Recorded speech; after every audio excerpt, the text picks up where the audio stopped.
can't even remember how it goes now. Oh, was it roll? Yeah, keep rolling, yeah, all that. Terrible. I haven't heard that song in probably like 10+ years, thankfully.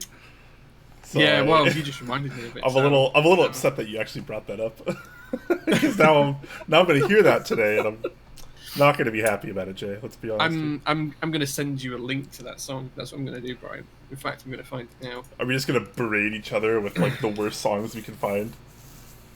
Yeah, why not? Because that's a pretty bad song.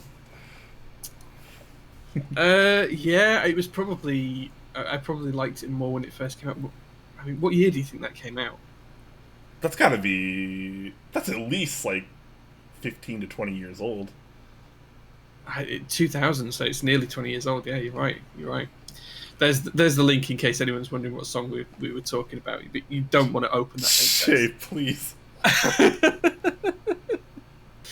Don't. You can't harass these guys with our pre-show banter. Yeah, well, there we go. Lubed Helios, good evening. Blue Note as well. Cows and Art Class, still love that name. That's a good name. It is a good name, yeah. Welcome. Yeah, how you doing, guys? Welcome to the Top Clack pre-show. The pre-show. We need a little jingle for that. We need a lot of things, Jay. Thankfully, a lot of them are coming very soon. Yes, many things are coming soon, yes. Harry Potter as well, Langlandia, Lumens, everyone's joining now. Smells like gaming in here. It's not gaming. We're not gaming. Did you forget to change the title, Brian? No, I don't think so. I'm gonna have to go check now because, just because. But I'm pretty sure I changed it. I'm sure it's fine. Apologies, I'm gonna mispronounce this name, but thank you very much for the sub, Hatunike. I don't know if I'm saying that right or wrong, but thank you very much for the sub either way. Thank you so much. What's up, gamers? We're not gaming in here, man. Come on. Well, we're just gaming the system, maybe. We're just chilling. How are we gaming the system? I don't know. The system's constantly gaming me, Jay. It's 2 a.m. I'm my third coffee in. I don't know what I'm saying on this show. I never have done. I'm really sad because I ran out of tea. I was drinking some of this cold tea, this cold Ito-en tea. It was very delicious, but now I'm out and I'm sad. You need to buy some more. I know. I don't know why I only ever buy one bottle of this whenever I go to this specific store. Just need to start buying more. Lupelios saying, on my way to Sweden for the Stockholm meetup. Anyone else going? Wow, nice. Sweden meetup. No, sadly I'm not. I should go to more of the EU ones because it'd be great to visit as well. And they're really close. Stockholm's only like an hour and a half, 2 hours from here on a flight, but they're expensive. So sadly not. Sadly, all my money's gone to Seattle meetup. So the Americans have to deal with me this year. Perhaps next year will be more of the. Wow, that was very positive. I'm so looking forward to it. Just kidding, Jay. It's gonna be a good time. Blue Note saying, having a little bourbon called Burnside from Portland. Ever had it, Brian? I have not. I can't say I've ever had any whiskey from Oregon. I don't think. Maybe one or two. I don't think I've had Burnside though. Titan721, Titan subscribing at tier 1 for 9 months. Thank you very much, dude. With a little heart symbol. Thank you, dude. Jay Schuff gifting a tier 1 sub as well. That's gone to Liebingfield. So thank you very much for that. And Captain Schwa with 22-month streaks saying howdy and 2 to go for that 2-year streak. Wow, 2 years. That's crazy. Very nice. He is the OG subscriber. Yeah. That's as long as it can go. Looking forward to that, man. Thanks for sticking with us, Schwa. Yeah, 2 years is mental. That's really, really crazy. Yeah. And that's just since, we had our Twitch affiliate. Yeah, for sure. Yeah.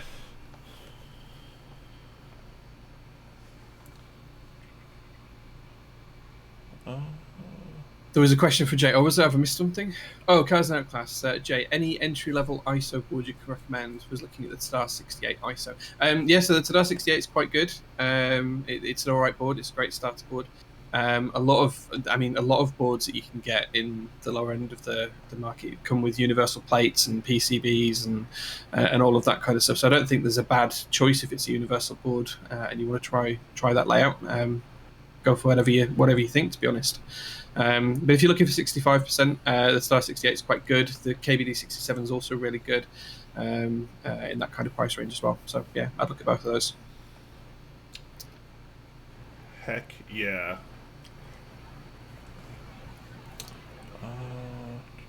I remember those days you needed to be partnered to get subs. Yeah, because we did our first year of Top Clack without being an affiliate. So we didn't have any kind of benefit from that, sadly, for the first year. But then they started allowing affiliate to have donations and subscriptions, so that was a pretty big step up for us. Yeah. Luna Summer as well with a tier 1 subscription, 14-month streak. Thank you very much. Thank you so much. That's crazy. Singapore says, evening, boys. Evening to you as well. And then he also subs with Twitch Prime. Very nice. Thank you so much. Wow. Thank you, man. Thank you. Yeah, shout out to all of you that have Amazon Prime. Maybe you didn't know it, but not a whole lot. I guess it was probably like a year or two ago now at this point. But Amazon Prime members now have a free Twitch Prime subscription. It's free. So if you're not using that on any other Twitch channel, maybe consider using it on us. Absolutely, absolutely. And Mountain Plucks, hey guys, with his 222 bits. Thank you very much for that, dude. Look what turned up as well, by the way. I'll talk more about it in mail call, but finally, sheesh. Yeah, well, I'll talk more about it in a little bit. But it was a replacement one in the end, so we'll talk about it. DMC subscribed at tier 1 as well. Currently on a 3-month streak. Sitting here pulling together a plain 60 for Modern Dolch. Nice. Yeah, thank you so much for that sub, man. Appreciate that. Yeah. Modern Dolch is pretty nice. Until a few minutes ago, I was using a keyboard with Modern Dolch. Yeah, I had Modern Dolch out as well a few minutes ago because I was comparing it to Shoko earlier on, which we'll talk about as well. J Goatee got me hot and bothered. Ooh. 2 beards was just too intimidating. Oh man. That serious got me feeling some type of way. Clever, I like that. Type of way. It's pretty nice, yeah. I'm using mine right now, actually. I just swapped over to my Leaf 60 just so I can use it a bit longer. I am going to be selling this. I just posted on the Mech Market earlier, so I wanted to use it a little bit longer before I actually got rid of it. Yeah, I've got my Sirius in use at the minute as well, which is quite nice, with some ham on there. Very nice, very nice. All right, bot pinged. Did it? Yeah, the bot pinged a while ago, actually. It's a few minutes ago since it pinged. Really? Oh, yeah. 6-minute bot. Good job. Langlandia saying that swoop on the hair too. Oh, it's because it's really warm and I washed my hair earlier on in the shower and I've not brushed it much or anything. I've not done anything with it. So, yeah, it's probably all over the place. Why selling the Leaf? Because I'm moving next month and I don't have as much money as I was hoping to for the move. Because the move is going to cost me like way more money than I want it to. So I'm selling. It's not cheap as moving. Yeah, I just posted kind of like my first wave of things that I'm selling. I'm kind of just organizing, going through some more, because I'll probably have to sell a few more as well.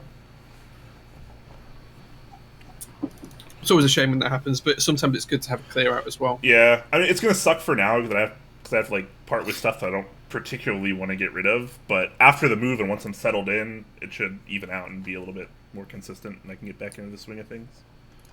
Sure. Yeah. It's all for the best.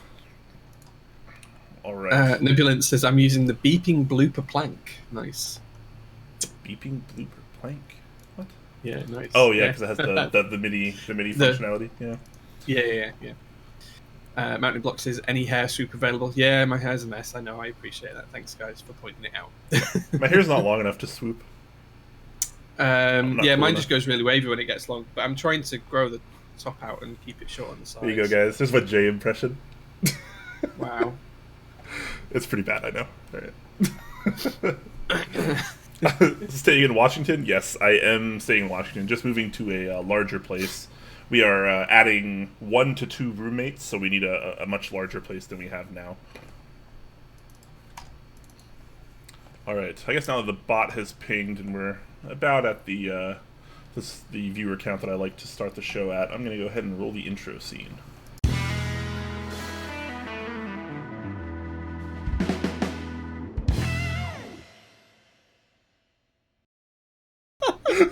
Not that that really matters, but that stays between us. Yeah, of course. Yeah. Okay, I won't say anything. Yeah, nice. Oh, man. Oh, no. Someone caught us. Nutilio says it's 69 confirmed. You guys shouldn't be able to hear us through the intro screen. I think he was guessing, and I just got fandangled. Yeah. Oh, my gosh. Anyways, welcome to this week's episode of Top Clack, everyone. I am your host, Quakums, joined, as always, by my lovely British co-host, Jay. We are in the house doing some keyboard stuff as usual. We have a fairly healthy news doc today. Not too long, but lots of cool things as usual. And then at the end of the show, we'll round out with a Q&A like we always do. Jay, how are you doing today, sir? I am doing rather well. Well, I say that I'm feeling great, but I'm full of hay fever. So if I have to mute myself temporarily to sneeze or anything like that, I do apologise. The UK summertime has hit, which means we've got today and tomorrow, which is going to be about 33 degrees, and then it's probably going to be back down to like 10 degrees after that. So that's Celsius as well, by the way, guys. But yeah, it's other than that, I'm doing really well. Nice. So, as is tradition, we tend to start things out with a mail call usually. So, I will start us out, and I will say that I'm going to cry because I didn't really get anything this week. But thankfully, Jay got enough for both of us and many more. Oh, man. What a week this has been. What a week. It's literally just been the last 2 days as well. So first thing I'm going to call out is I've got some of the new coloured inks. So I hope you guys can see them there. We've got the yellow, the blue, and the red. So just to give you guys a really quick overview on that. The yellow has a dustproof cap, but it's really scratchy. Not a fan. The blue is a clicky, but it's a nice clicky, and the housing's really great. And the red is a linear, which feels fantastic. It feels like a Gateron red, but in an ink housing. So I'm a real big fan of the reds. They look great as well. And I'm a real big fan of all of the housings. If you wanted to put a different stem in there, I think the housing's great. Just that's a quick hot take, but I'll discuss more on stream on Sunday. The second thing I got was a couple of bits, if I can find the other one, for the meetup in Seattle. So these were donated by mykeyboard.eu. And we have some stickers of Yulia from mykeyboard.eu licking a keyboard, which, if anyone's never seen it, that's quite a famous Reddit post from the UK, from the EU. And then also a load of Keyblade acrylic like key fobs. So there's a lot of those to bring along and share out as well. So that was the little bitty stuff. The rest of it, I've kind of got a load of stuff this week, guys. So I got an absolutely massive raft of gaskets for my JO1 group buy. So this is just 1/3 of them. So literally gaskets galore. It's just like spaghetti in my house at the minute with gaskets everywhere. So I've got tons and tons of those. If I don't rip them. A nice big bag of Gateron Silent Inks. So there we go, from mykeyboard.eu. A nice big bag of inks from mykeyboard.eu as well. A whole raft of stabilizers from Fax. So this is to replenish my collection because I need stabilizers nearly every week now. And a whole bunch of that. The Pata Negra kit finally turned up for Hamon as well. So that's another little thing. Some stickers as well. I finally got my little cute panda stickers, which are really cool. So there's 3 different types on there, and I got a Teihei types one as well. So Mr. Nathan Kim represent. Absolutely. Some more switches. So this is just some normal regular Gatorons blacks with milky tops because they're great switches. Always useful for some of the simpler builds we do. I got some cool stuff from Laser Boost as well. So Laser Boost actually sent me one of their new promotional posters, which is quite cool. Some great artwork on there, which is just to celebrate what they do all of that kind of stuff as well. So that was quite cool. And they sent me one of these Panda plates, which we'll probably give away at some point as well, because it's not something I would use, but I just wanted to see what the finish was like before I ordered something in this finish. So this is, I don't know how well this is showing up on camera, but I'll show it off on stream on Sunday in a little bit more detail. But you can see it's kind of got like tiger stripes across it, but it's made of copper, so it's really, really pretty. Yeah, that's pretty awesome, actually. It shows up pretty well on camera. Why do they call it panda instead of, like, zebra? I don't know. I think they were just trying to go with copper, and that's where it came from. But yeah, it is genuinely, it's lovely. It's really, really nice. It's a great finish on there, and I'm very impressed with it. So I'm going to order a couple of plates in this finish, I think. Very nice. Yeah, that's pretty cool. Next thing I've got like 10 of these now, so I struggle with key sets that I end up buying on the aftermarket. People like to ship overseas in bags rather than in the original tray, so, and the GMK trays are crap, so I've got some of these boxes now which have like 3 layers in to put key sets in, so you can fit 1 or 2 key sets in each one depending on the size of it. So I've got 10 of those just to try and catch up. I got a desk mat in as well this week. So this was from my keyboard at EU, but it is a Novel Keys desk mat because they were the proxy. But this is the Metropolis desk mat, so I won't unravel it on stream, but I'll probably have it on my desk on Sunday stream. But as you can see, it's got all of the Metropolis logos on there. It's really, really nice. It's lovely. That's pretty cool. Yeah, that wasn't even that long either. I feel like that wasn't that long ago. No, it was only 4 weeks ago, 5 weeks ago, something like that. Yeah. And then on to some really interesting stuff. I got an IDB 60 prototype in. So this is going to come with me to Seattle, so we'll have this in Seattle. But this is an IDB 60 prototype. As you can see, it's completely plateless, very flexible mount. Brian, I think you'll really enjoy using this, so bring this over. We'll probably be doing a build stream of this as well because there's a spare PCB plate, so I'll probably rebuild it and put some different switches in it and stuff before we come over to Seattle, but yeah, that'll be there with me. I also got a board for myself here as well, which is the Prophet. So this is from Cable Car Designs. It's a HHKB flexible design, really. So you can see here that the PCB's got flex cuts in it all the way across the edge. There's 2. There's 1 there and 1 on the row above as well. But the interesting thing is I've got 2 builds. So I've got a half plate, which is carbon fibre in ISO HHKB layout. And as this red colour as well. How gorgeous is that red? That's pretty nice. Stunning. It's really, really nice.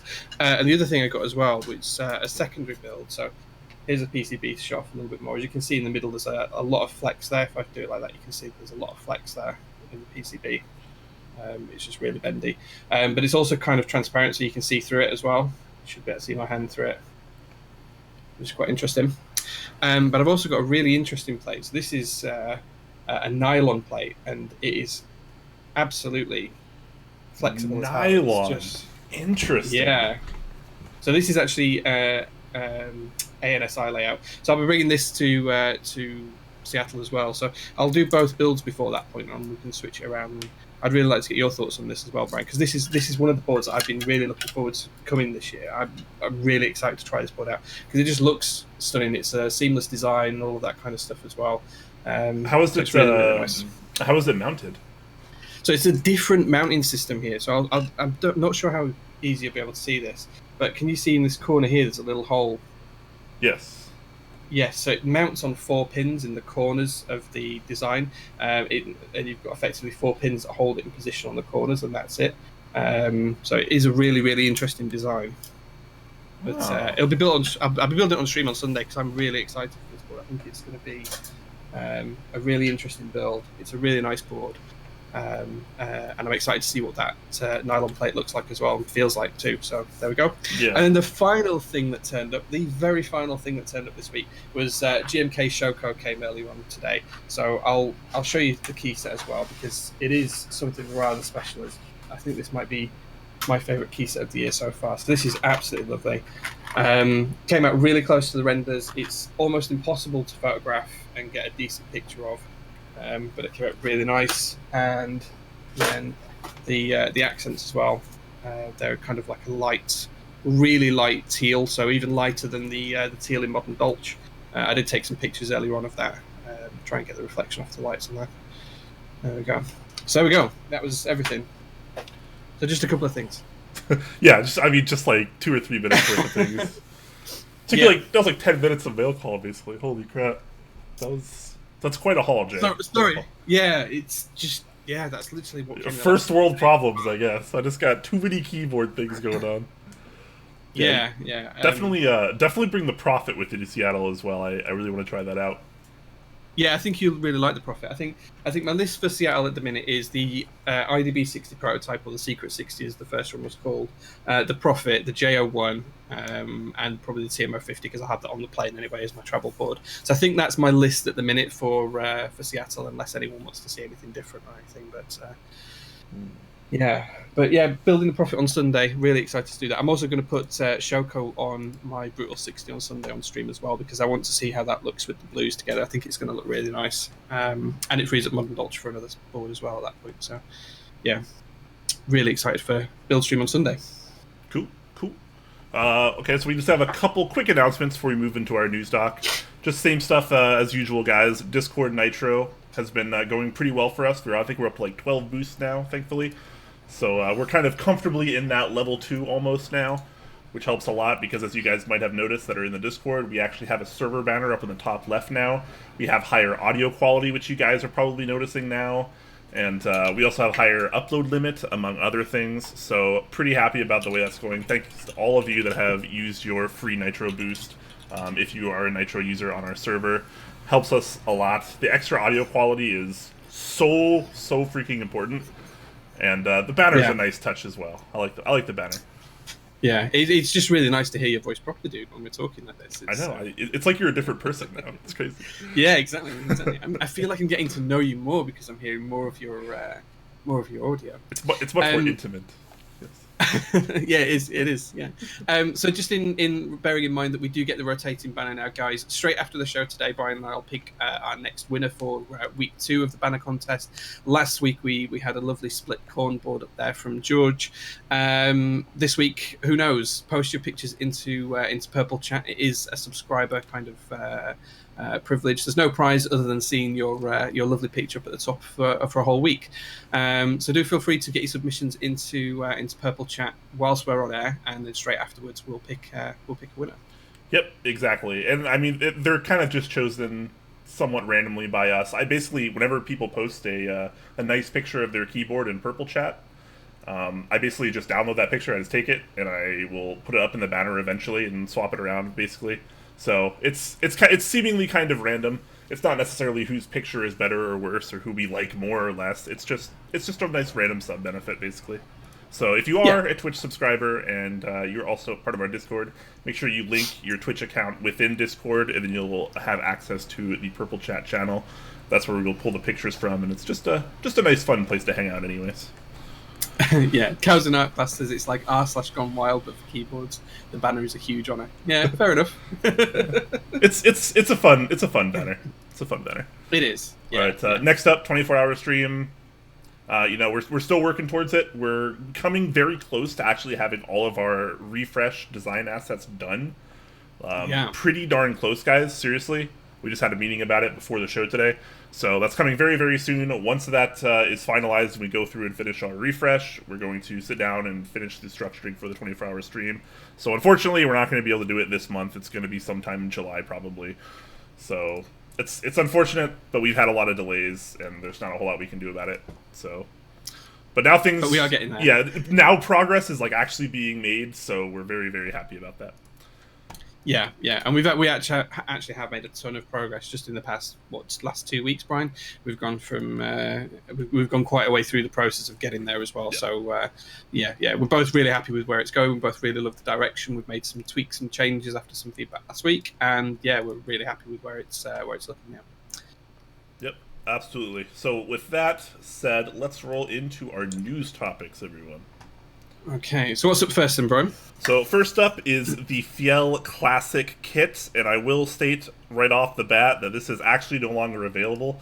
We do tend to still cover things that are already ended if they did happen, just so people are aware of what's going on. But he did sell out rather quick. I talked to him a little bit in private, and he was saying that he got more orders than he was expecting. So he, just to be safe, to make sure he could fulfill everything, he had to cut it off early.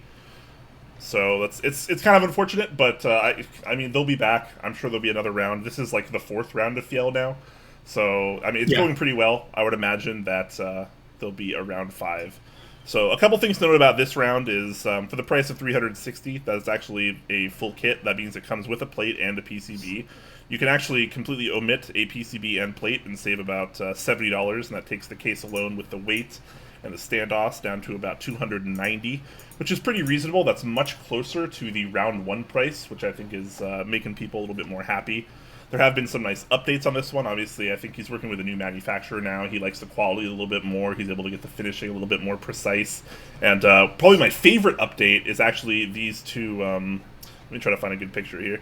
So these two optional mounting points. So obviously, we've been seeing a trend in tray mounts lately move a little bit more towards trying to be geared towards the flexible kind of typists.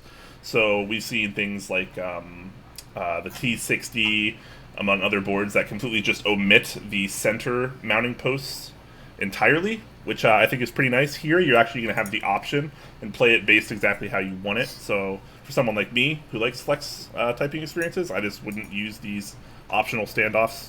But someone like Jay, who likes the firmer typing experiences, might actually use these. Who knows? So Yeah. you have the option, which is really, really nice, and I like seeing that a lot. Yeah, I'd agree. It's nice to have options, and it's nice to be able to tweak the feel of your board as well. It feels like it's really much more customizable. You can set it up for you. It's just a really nice feature, and I'd like to see more things like that as well. Another good thing to shout out as well is that it did offer 2 fixed plate layouts. So depending whether you were an ANSI user or an ISO user, you could have a fixed plate for your layout. Great to see that. A lot of the times we see just one or the other, or we see plate files are open and people can go make their own. But to have both separate here in the group buy is really good to see as well. So just wanted to shout that out. And Brian and I were both talking about this before the show, and how lovely is that ultramarine colour? That's got to be one of the best colors I've ever seen on a keyboard. It is a lovely It's colour, like it's like a blue gray, but it's like more gray than blue, where I feel like most blue grays are more blue than gray. I really, really like this implementation a lot. I think that's partially your color blindness, Brian, because it's quite a strong blue. It's kind of No, I mean I still get the blue, but it doesn't look quite as blue imposing as something like the blue gray QXP or the blue gray T60, which feels a lot more in your face kind of blue. Whereas this is a little bit more subtle. This is very much a deep ocean kind of blue. Yeah, exactly. But it is really nice. Yeah, either way, I think it looks quite beautiful. And they also still have the gray color from round 1 as well, which a lot of people were into, as well as the purple. And the purple looks pretty nice as well. One thing I do want to point out is the name of this PCB, which is the WT60D. WT, we can pretty much surmise that means Wilbatech. So that's pretty cool. Obviously, very prolific PCB designer. He usually makes really good, high-quality products. So that's something to look forward to. Obviously, the PCB is $60 here. That's the difference between adding and not adding the PCB. But for that, you could probably assume that it's going to be in the VIA configurator, which is a nice touch. So potentially an extra benefit if you're more into that. But yeah. This is pretty nice. It is, yeah. Interesting board. Cool. Okay. So up next, we are going to jump on to something that might help you keep yourself a little bit clean. This is the soap.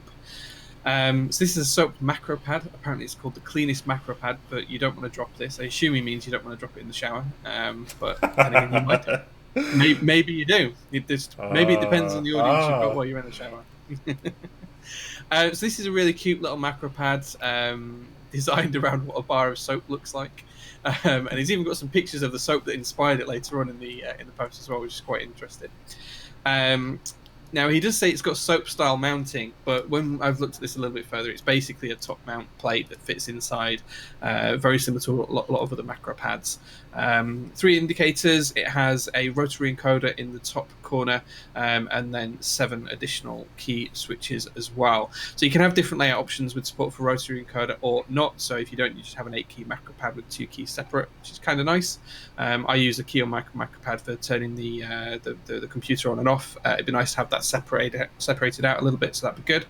But I think this is kind of cute, Brian. What do you think? I mean, I'm not always in love with macro pads because I don't really have much use for them at the moment. But it is cute and it is fun. It's whimsical. Obviously, you make the soap jokes, and he has the dropped soap, the dropped soap in the shower or picture or whatever. I mean, we kind of all know where that's going. Yeah, It's cute. I'm not the target audience for this, but it's pretty cute. yeah. There's a little bit where he says somewhere in there as well about no dirty boys here, folks, or something like that. And that it's a very clever interest check. I kind of like the interest check. It's fun. It's different. Just in terms of colours as well, you don't have to get it in this bubblegum colour. You can get it in white, Irish Spring, which is kind of like a tealish colour, or charcoal as well. So it does come in multiple different colours. You're not limited from that perspective. But I think if I was going to get this, I would want it in that bubblegum colour. It's kind of nice. It fits the soap theme really well. Yeah, I'm interested to see how this goes.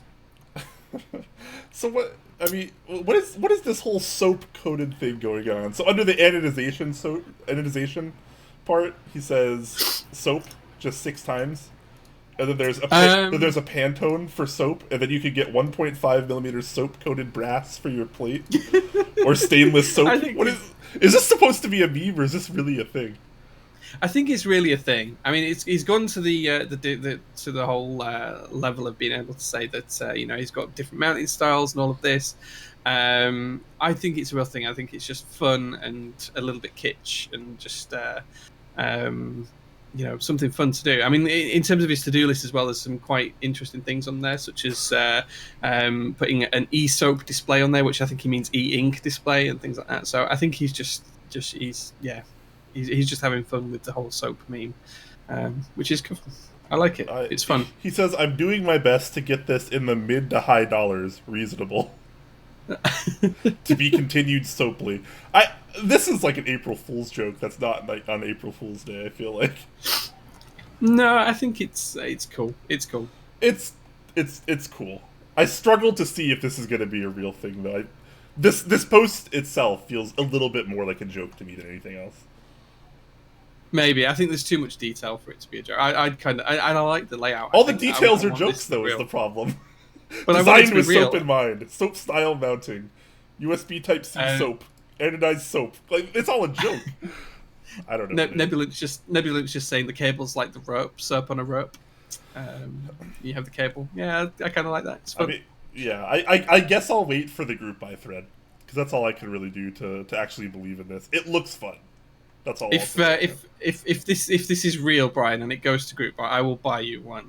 Oh my gosh! There you go. All right. Well, now I always like free stuff, so if you're out there, Royal, you gotta actually make this. Yeah. What is this little blue thing in the picture next to the? That is a Benchy. So when you do 3D prints of stuff, a good stress test for 3D printers is to print one of these little boats called a Benchy. In fact, I've actually got one just here, so this is in a different color filament, but it's a really good stress test for how good your 3D printing tolerances are. So I print these off whenever I get new settings for my printer and new test beds and things like that. So yeah, that's what it is. I'm learning so much. I don't know a whole lot about 3D printing, so. Yeah, and as Harry Potter says, it's actually purple, not blue. But I wasn't going to point that out to you and make you feel bad. But he's well. So. People know already how colorblind I am. This is nothing new, guys. All right, so there you go. That's the interest check for soap. It'll be continued soaply. Wow, nice little segue. Yeah, well, that's what he wrote in the post. So.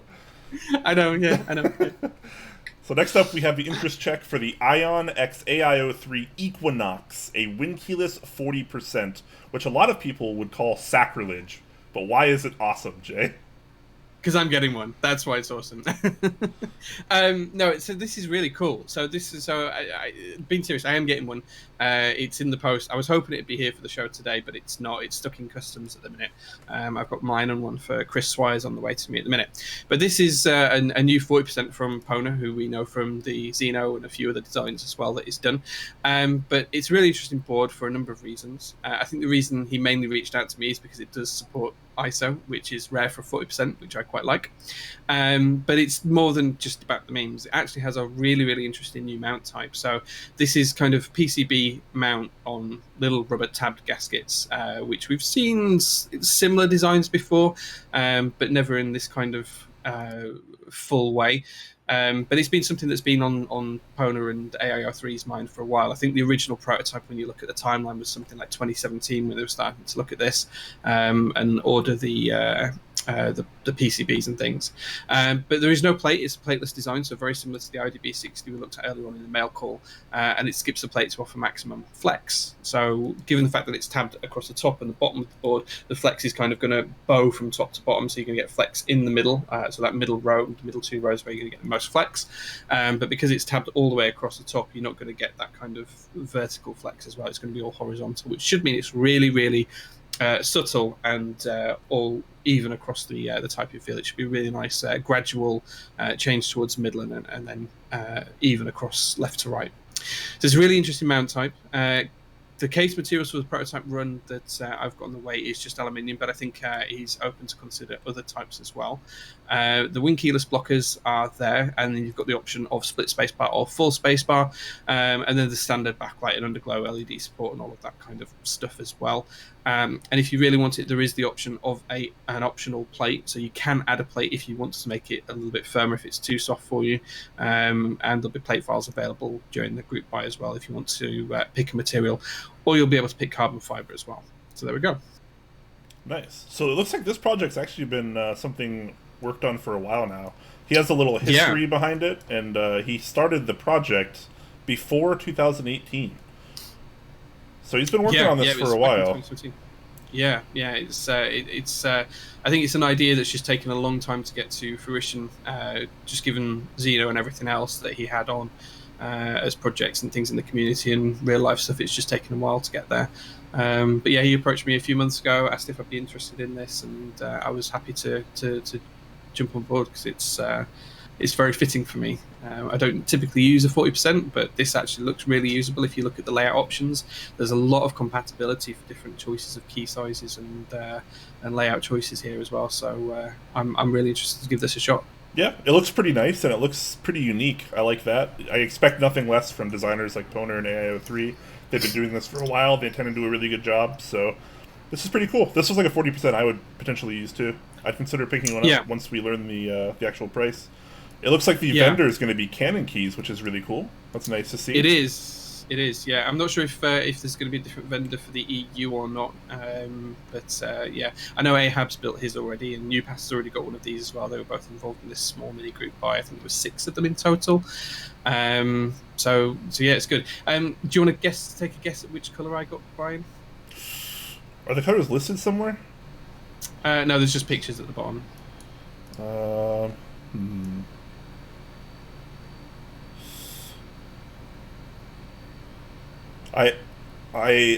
don't know, Jay. I don't even know where to guess. I just went for the bright red one because I thought it was fun. Which now means I've gone from having 1 red board, which was the Zephyr, to having 3 red boards within the space of like 2 weeks, which is quite interesting. But yeah. Nice. Cool. So we'll have to look forward to this once it actually opens up. Looks like it'll be happening soon, since they actually have prototypes out and all the information they need. Yeah, so I'll probably be building this a week on Sunday. It should arrive early next week, given the fact that it's just come out of customs now. So I'll have the Prophet this week, and I'll probably have the Equinox the week after on the Sunday build stream. Nice. Very nice. It looks like it is going to be a limited group buy, though, and that'll be based on what UPAS of Canon Keys decides in terms of number of units. So could be potentially pretty limited. We'll have to wait and see. Yeah, I think UPass has got a couple of big group buys going, so I don't know how he's going to feel about that. But I'm completely comfortable with him being able to manage whatever number he picks. I think that'll be given. It's not a challenge. Yeah, he's going to do just fine, I think. Yeah, absolutely. Cool. So we'll have to wait and see. Looking forward to that. Staying in the same kind of 40%-ish vein, we have another interest check. This is the Morgan 40, a unifying wireless ortho keyboard. And this is kind of interesting for a couple of reasons. First off, it's pretty nice looking 40%. High profile. There's some little kind of name tag branding there. It is ortho-linear, and it does have this kind of, I'm going to call kind of strange acrylic brass accent piece on the bottom. But what's, I think, most interesting about this is it's wireless, but it doesn't use Bluetooth.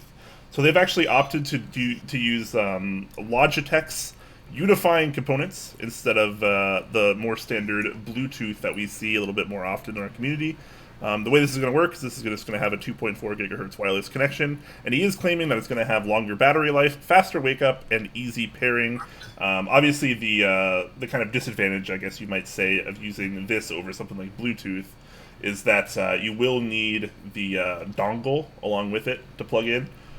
So yeah, this could be better or worse for you depending on what you're trying to do with your wireless stuff. But I do like the idea of longer battery life. That's always kind of nice.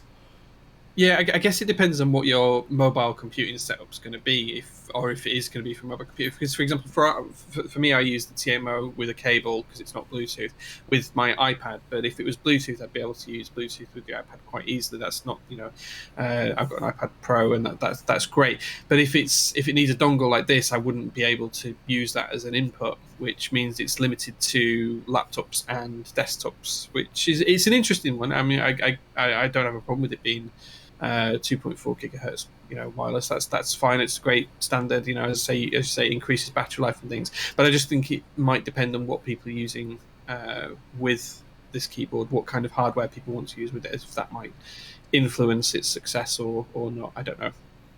Yeah. Some other things to note is that it will be ortholinear only, so you'll have your choice between either full 1U grid or have this 2U kind of spacebar key right there if that's more your preference, but ortholinear only. It does use a quote-unquote thick integrated plate. He doesn't actually quantify that with any number, unfortunately. It just says thick integrated plate. So I imagine that means thicker than 1.5 millimeters, which is kind of the standard in our community. We can kind of assume that it's probably going to be thicker than that. Like I mentioned before, it kind of has this brass acrylic insert piece here. I'm not going to call that a weight because it's not really going to be a weight. From this it's picture, an accent piece, isn't it? Yeah, it's an accent piece, guys. Yeah. So on the back of it, you can kind of see this what I think he calls polycarbonate signal cutout for better connection. This is obviously really helpful when you're using things like wireless or Bluetooth technology because those things don't really send a signal through straight metal very well. So it's nice to have some kind of plastic buffer here so the signal can get through a lot easier. Yeah, I must say though, I really like the look of this board from the top-down view. In that first picture with the little brass, I'm assuming it's brass badge in the top left corner. I think this looks really great for an ortholinear 40%. I really, really like the look and feel of it. The even bezels around three sides, the thicker bezel on top. That's kind of right up my street from a design perspective. I think the little cutouts on the side and the back on the base shape are really interesting as well.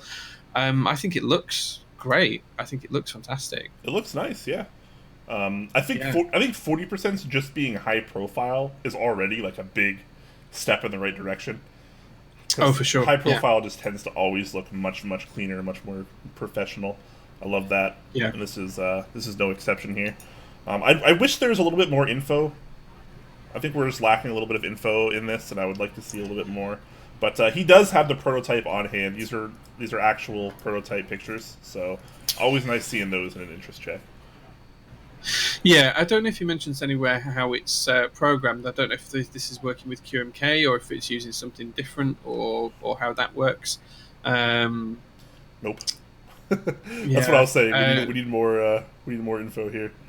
In fact, I'm going to go join the Discord and ask some questions because I like the look of this and I'd like to know more about it. Yeah. Someone actually, the first question in the thread is someone asked if it's going to be QMK or how it's programmed, but he hasn't replied to it yet because this thread actually just went up like earlier today, so it's still pretty fresh. Yeah, I might follow this thread and see what we see on it because it does look really nice. I think it looks genuinely like a lovely little board. I don't typically go for ortho boards, but I think it looks great. That top-down view is just fantastic. But I seem to have a thing for red boards lately. If someone does a board in red, I'm just almost instantly interested now, and I don't know why. I don't know what's changed because I never used to like red, but yeah, maybe something's changed within me. Maybe I'm just getting old. Yeah, they say your taste buds change every 7 years. Maybe your color preferences change with them as well. Perhaps. Yeah, I don't know. Yeah, maybe my eyes will change every 7 years and I won't be colorblind anymore.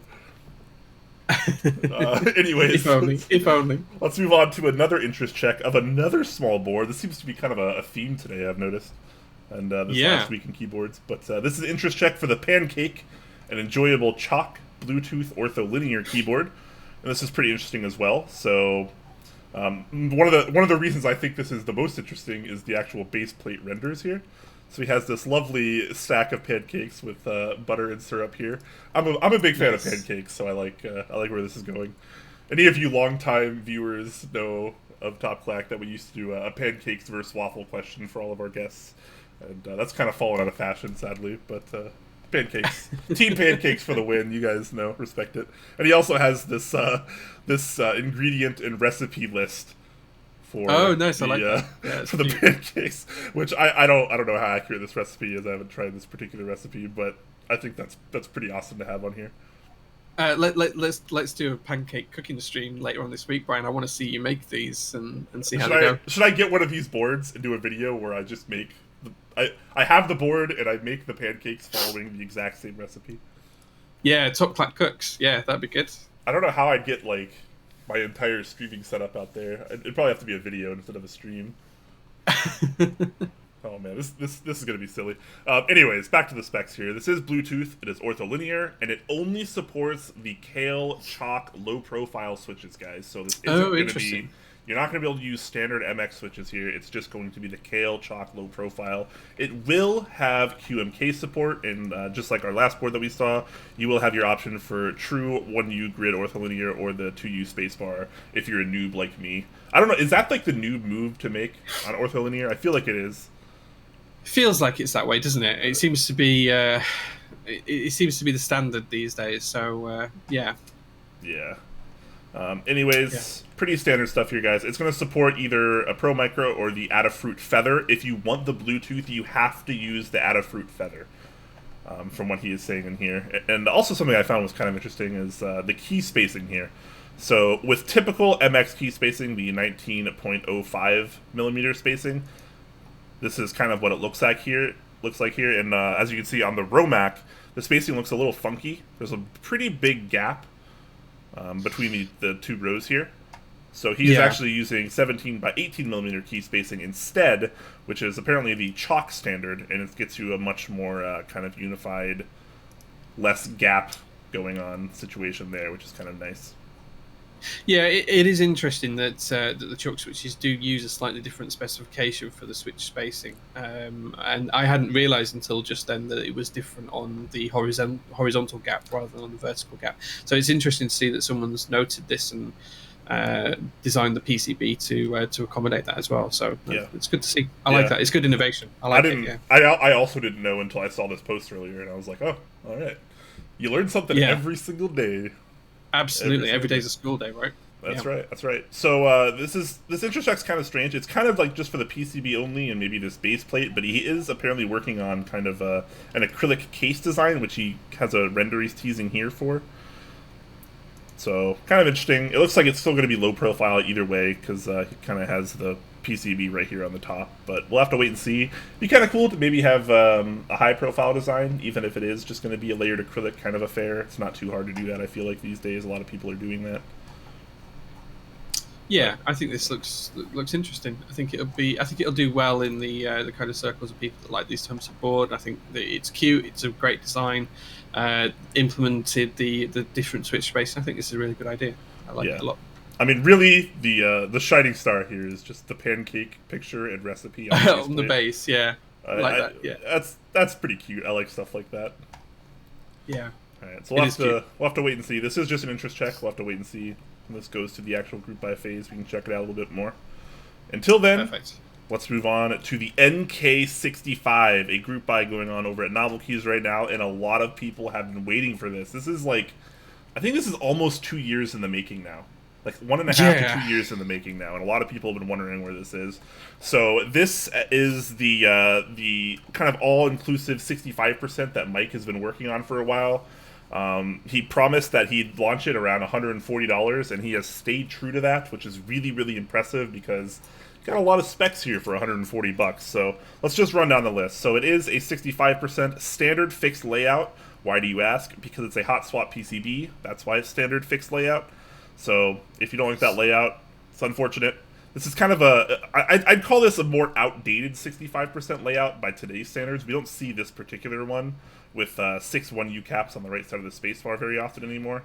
But Yeah. it's still quite usable, quite functional. Like I mentioned, hot swap PCB. It is going to be QMK and VIA compatible. Big 2 thumbs up for that. USB-C, all right, good stuff. Per key RGB lighting, which of course is going to be programmed in your QMK and VIA respectively. So really good stuff there. That's already a big plus. Charcoal gray color, only one color for this round it looks like, but hey, maybe that'll change in the future. Just wants to keep the SKU number down a little bit here, so everyone gets kind of the same stuff. Plate mount stabilizers, not my favorite, but I understand why it's kind of the standard on this style of board, where you want to just put out like an all-inclusive, fully built board, basically, or a full function kit. Thankfully, the plate mount stabilizers do come with the kit, so that's pretty nice. I'm gonna guess they're GMK. So They that will will be, yeah. that's a big plus. It's way better than a lot of the knockoff plate mount ones you get on a lot of other OEM keyboards that are just straight awful. But thankfully the GMK ones are not too bad. 8-degree angle PCB designed by Yankar, pretty good stuff. You will be able to use PCB or plate mount switches in this, which is nice. And the pre-order will run until July 13th, so a little over 2 weeks left to join this. He's estimating shipping will be in October of this year, so pretty quick turnaround, only about 3 months. That's pretty respectable. What do you think about this for $140?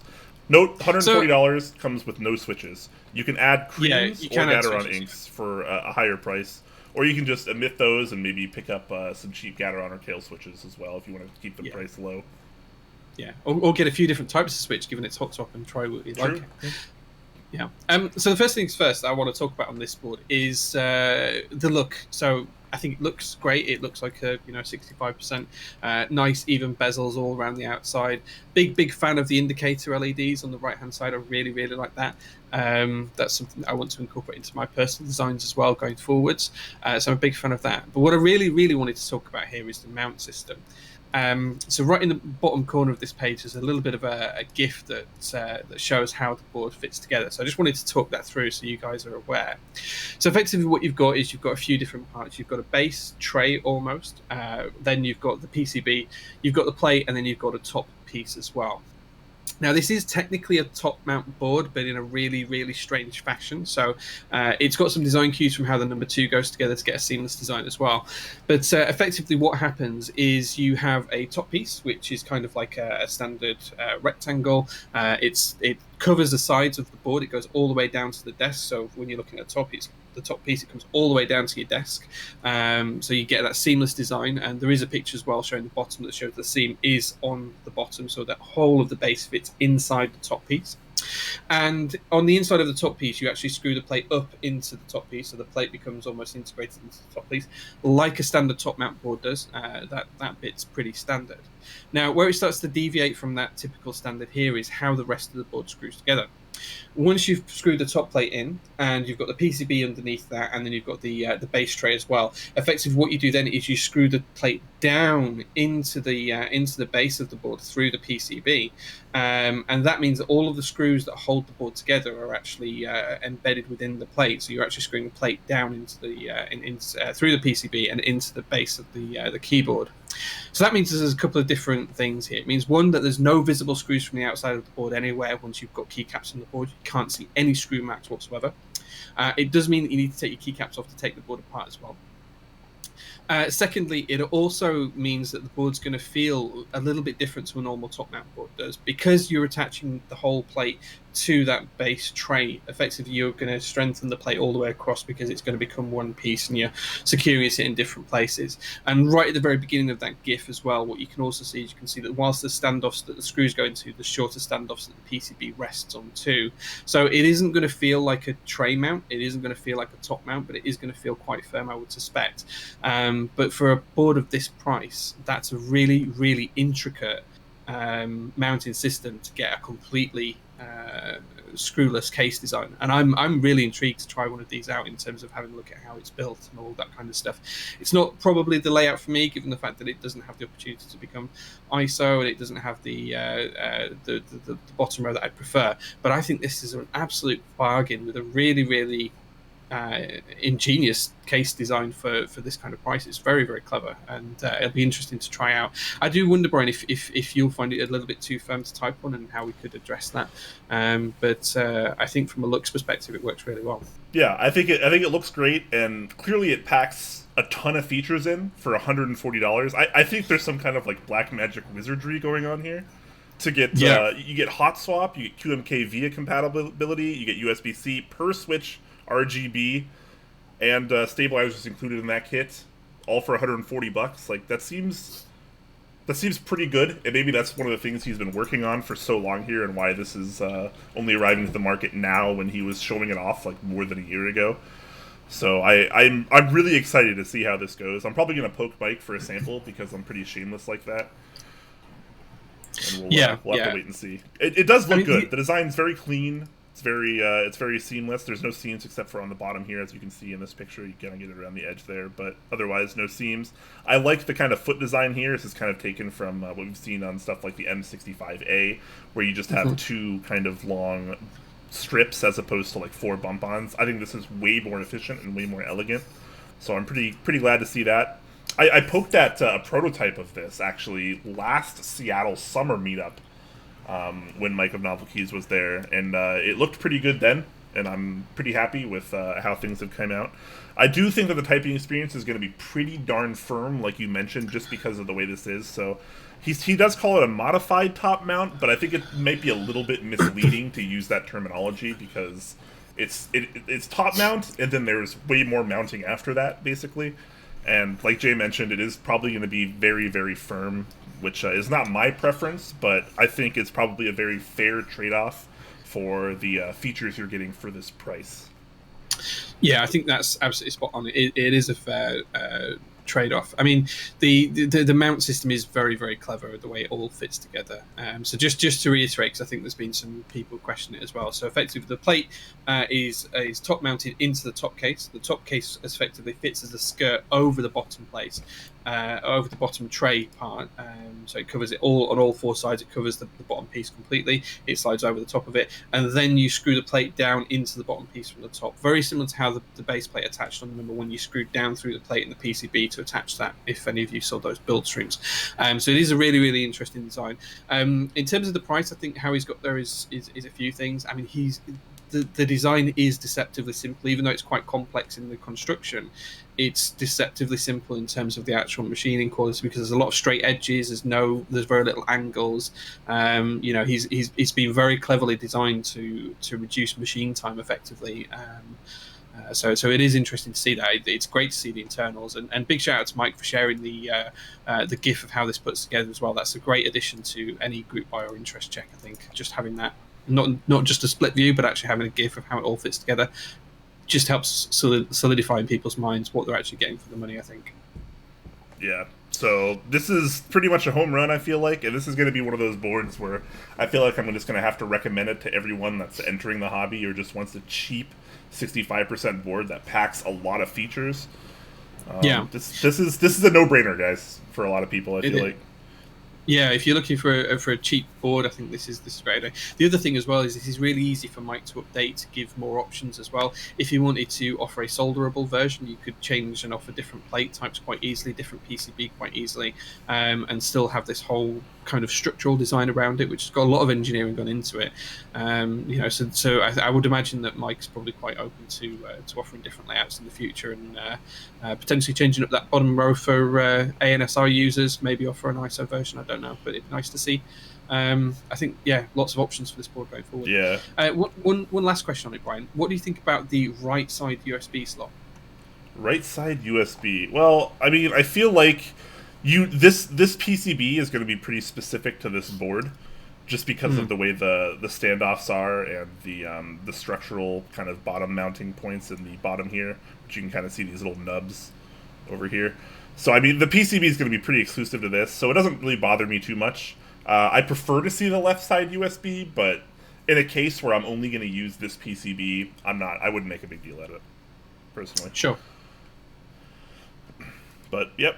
Looks pretty darn nice if you ask me, and like you had mentioned, it'd be kind of interesting to see a true top mount version of this, because all you would have to do is just take out the mounting points in the bottom where the PCB actually screws into, and that's it.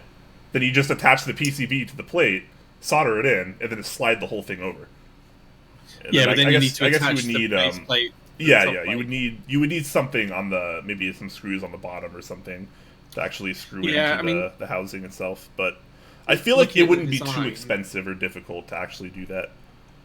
Looking at the design, you would need to change quite a bit because the walls of it, for the top piece and for the sides of the tray, they're not going to be thick enough to support the screws going vertically up into. You probably have to do horizontal screws on the sides of the board to hold it and pin it in place, like we saw on the M65 Air, where it had those side-based screws. I think you probably have to do something like that with this design. But yeah, you could change that around. I think having the no screw points visible from the outside is quite a unique feature of this board. It's not something we see very often, and it's certainly not something we've seen at $140. I think we've only seen it on an $800 whatever dollar it was, $890 board it was, something like that for the number 2.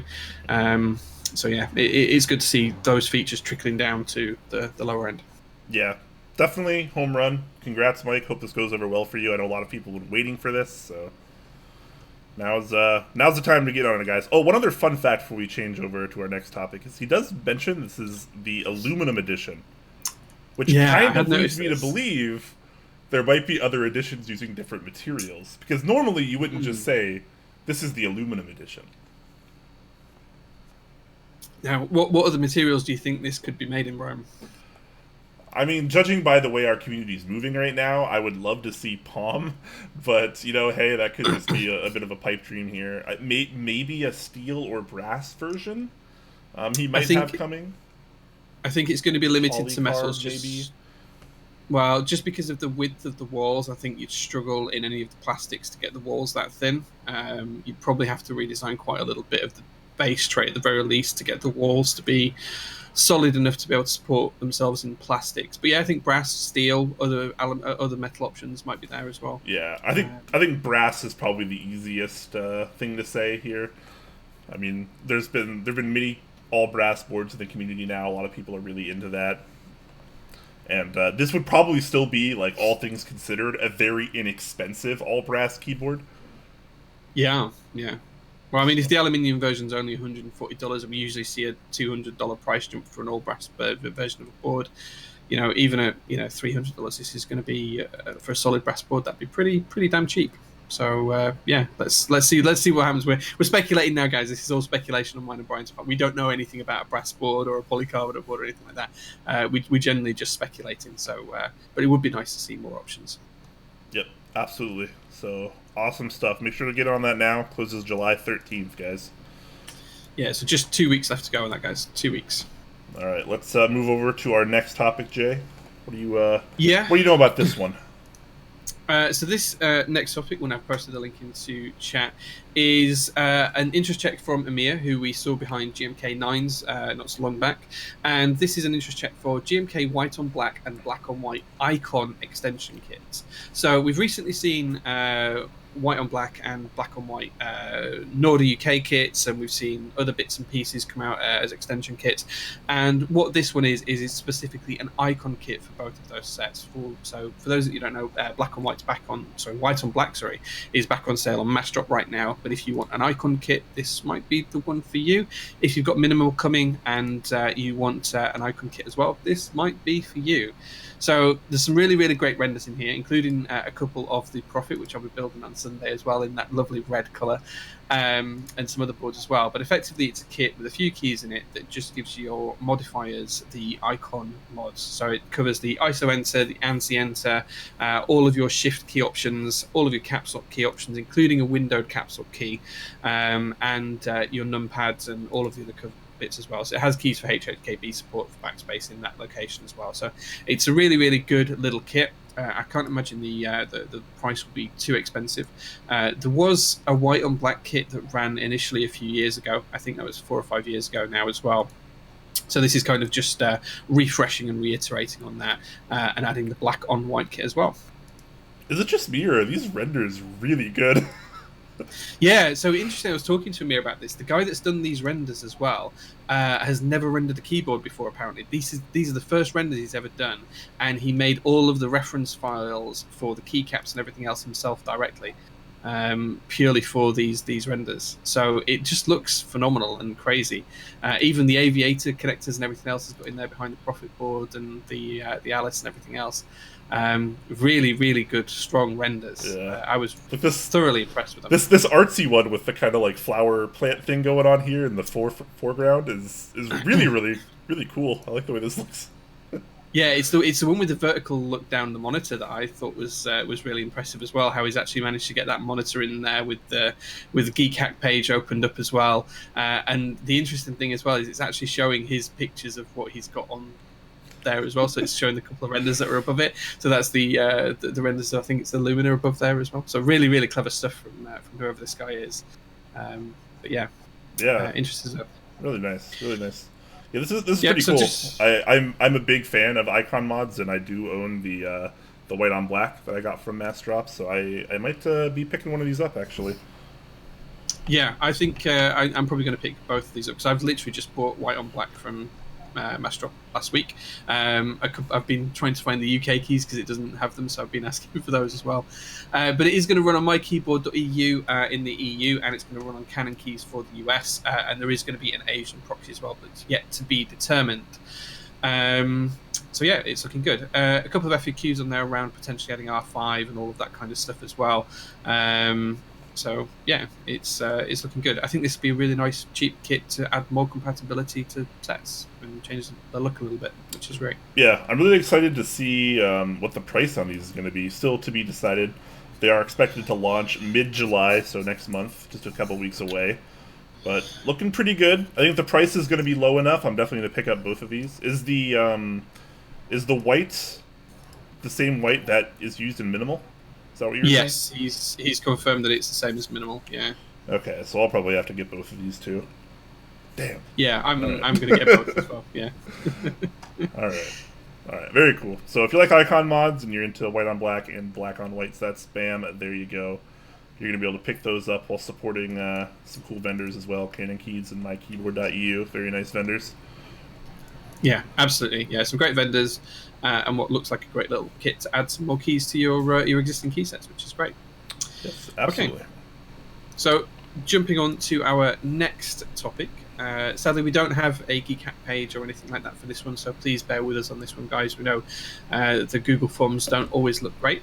But this is an interest check for SA Royal Navy, and it's being run by UK Keycaps. So previously, we've seen DSA Royal Navy run twice. 2 rounds of that were successful. Last year, one of the sad failures of GMK sets was GMK Royal Navy.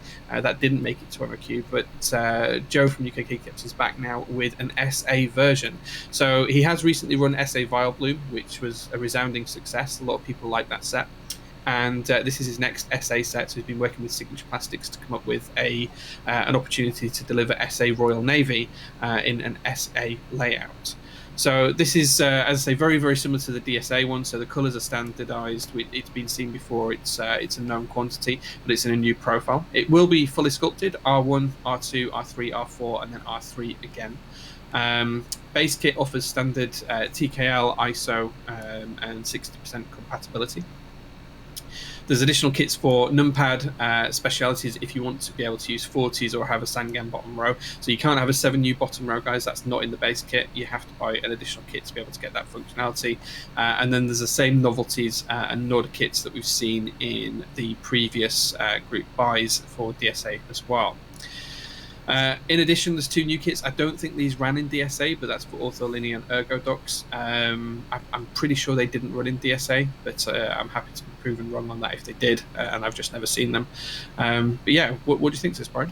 So, fun fact, DSA Royal Navy is actually one of my all-time favorite colorways for DSA.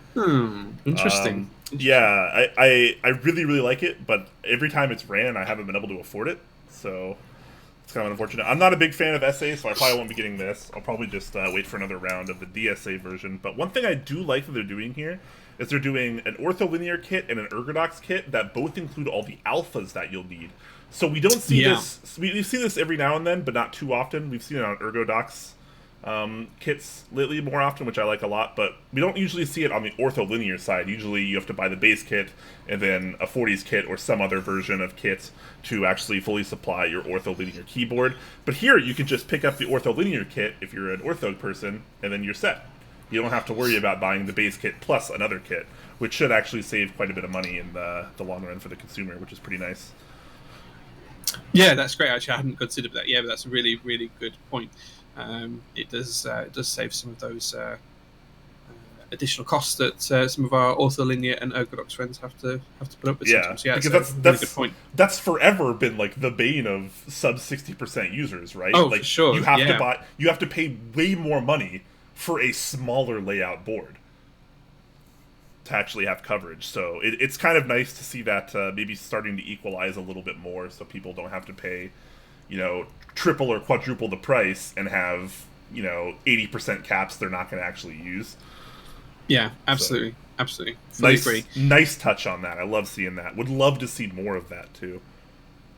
Yeah, absolutely. I think I completely agree. It would be nice to do that. I think one of the other tweaks I'd potentially consider, depending on what it does to the prices, is including some of the specialties kit keys in the base kit. I'm thinking 65% support and the Sangan bottom row would be ideal to include in there. And the one main key that should be in any base kit, which I really, really hate not being there, is the 1.75U shift key. That's so prevalent in a lot of modern layouts now because everyone splits the right shift. A, it reduces the stab, and B, it gives you a really great place to put your function key to get onto your layers and everything else. And it's not in the base kit, which means that most people are going to be picking up the specialties kit. Whether that's an argument for helping the specialties kit hit MOQ or not, I don't know. But I'd probably like to see a little bit of tweaks on including some of those specialties keys in the base kit. Yeah, I'd be curious to see what the actual pricing winds up being between the base kit and the specialties kit, and what quote would be combining the two. Because, like, in our community these days, there's really no excuse for running a base kit that only supports what this base kit supports. Almost nobody in, like, the actual enthusiast community these days just uses standard layout.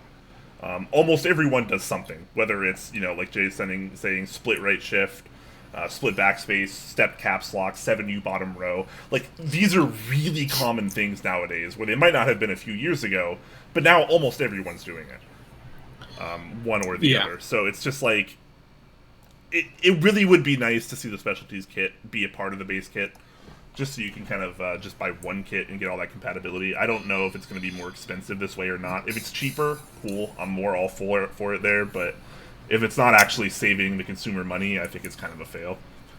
Yeah, and I think those are keys that most people would appreciate being in the base kit, even if they didn't intend to use them. A lot of people will move key sets from one board to another, and they'll move from a 6.25U space to a 7U space, so having both in the base kit makes a lot of sense for that. Or they'll move it from a TKL to a 65, and just having those few extra keys means that you can move it across quite nicely. So I do think that there is some compatibility missing in the base kit. I'll potentially make some suggestions on that to Joe, because I have spoken to him a few times. And things like step caps lock not being in the base kit as well, and that's probably 50-50 split across the community whether you use stepped or full caps lock, but in the base kit you can only use full at the minute. So I think that's a bit of a miss in terms of some of that, but I do like the colorway. It has been proven successful. I've got the DSA version. I wanted to buy the GMK version. I'll probably pick this up anyway. And I do really like the Sail Enter novelty as well. In fact, I think I have that. I think I have that on Discord. Let me still see if I've got that as a emote on here. Oh, no, I don't. I used to have it. Anyway. It's a good cap. It's a good cap. It is. I think my favourite novelty though, and I usually like the text novelties like you, Brian, but I think my favourite one is the reef knot, the actual knot where it's tying the ropes together at the bottom. Yeah, I think they're really cool. It's good novelties. It's really good novelties for the set. It's tried and true. Like you said, they've been successful with their runs in the past in this colorway, except for the GMK version. But yeah.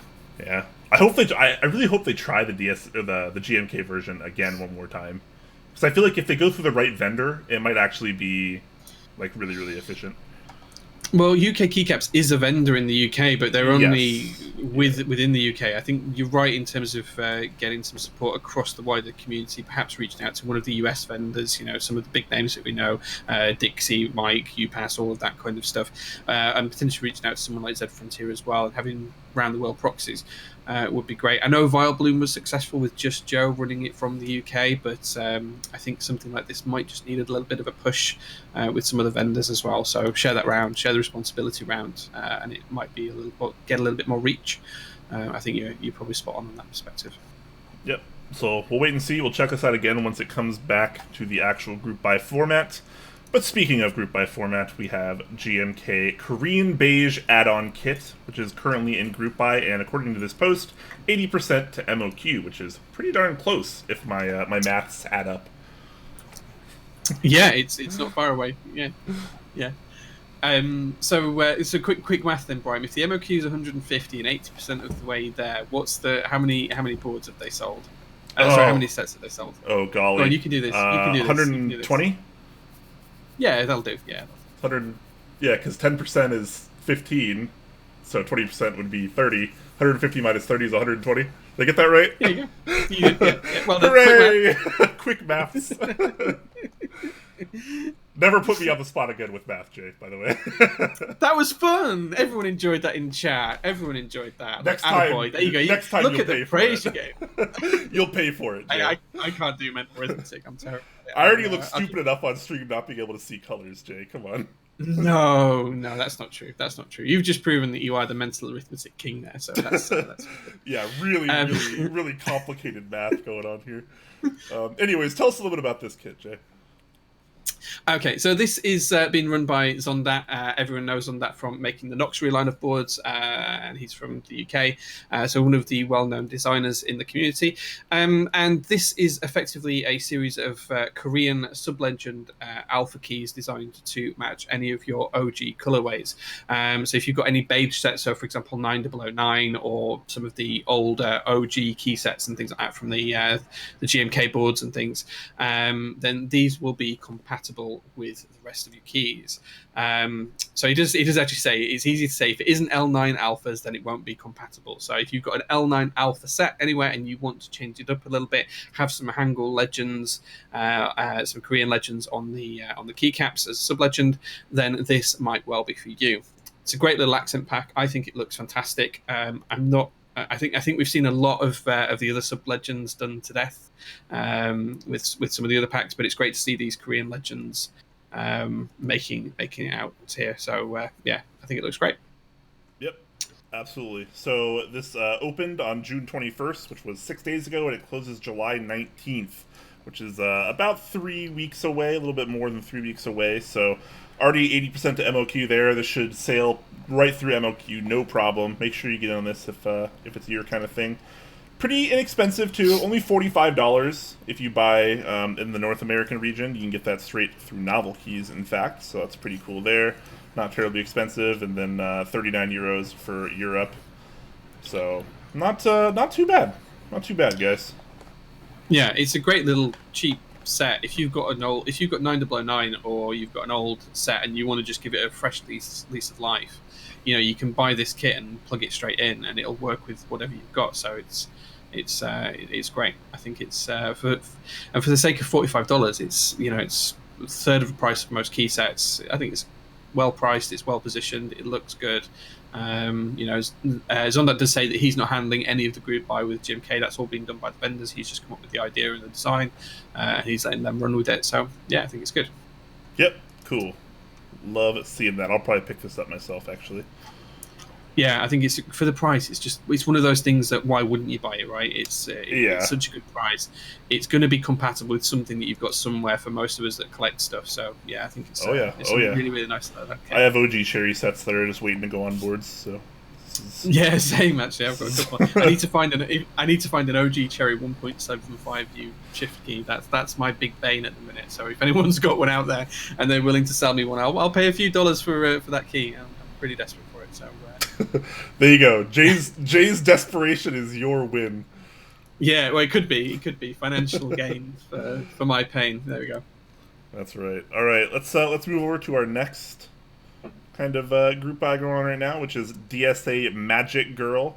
I'm actually gonna flip over to. Do we have a link for the Key Company version?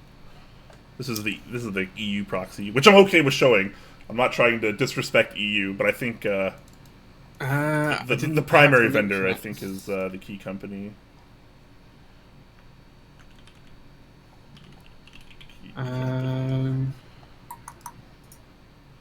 Apologies, I'm trying to find the link now for you. Oh, here we go. I got it. Okay, great. Sorry, guys. I'm posting the link into chat now. Okay. Bam. DSA Magic Girl key set. There we go. Okay, great. Just before we start, just big shout out to Talisman. I've just seen that with his traditional 1,111 bits. Thank you very much, good sir. We appreciate that too. Thank you. Thank you. All right. Okay. Sorry, guys. Now we're back. Oh, I actually haven't been to the Key Company since they changed their site. Yeah, it's nice. Yeah. That's nice. Okay. Very cool. All right. So, let's talk about DSA Magic Girl.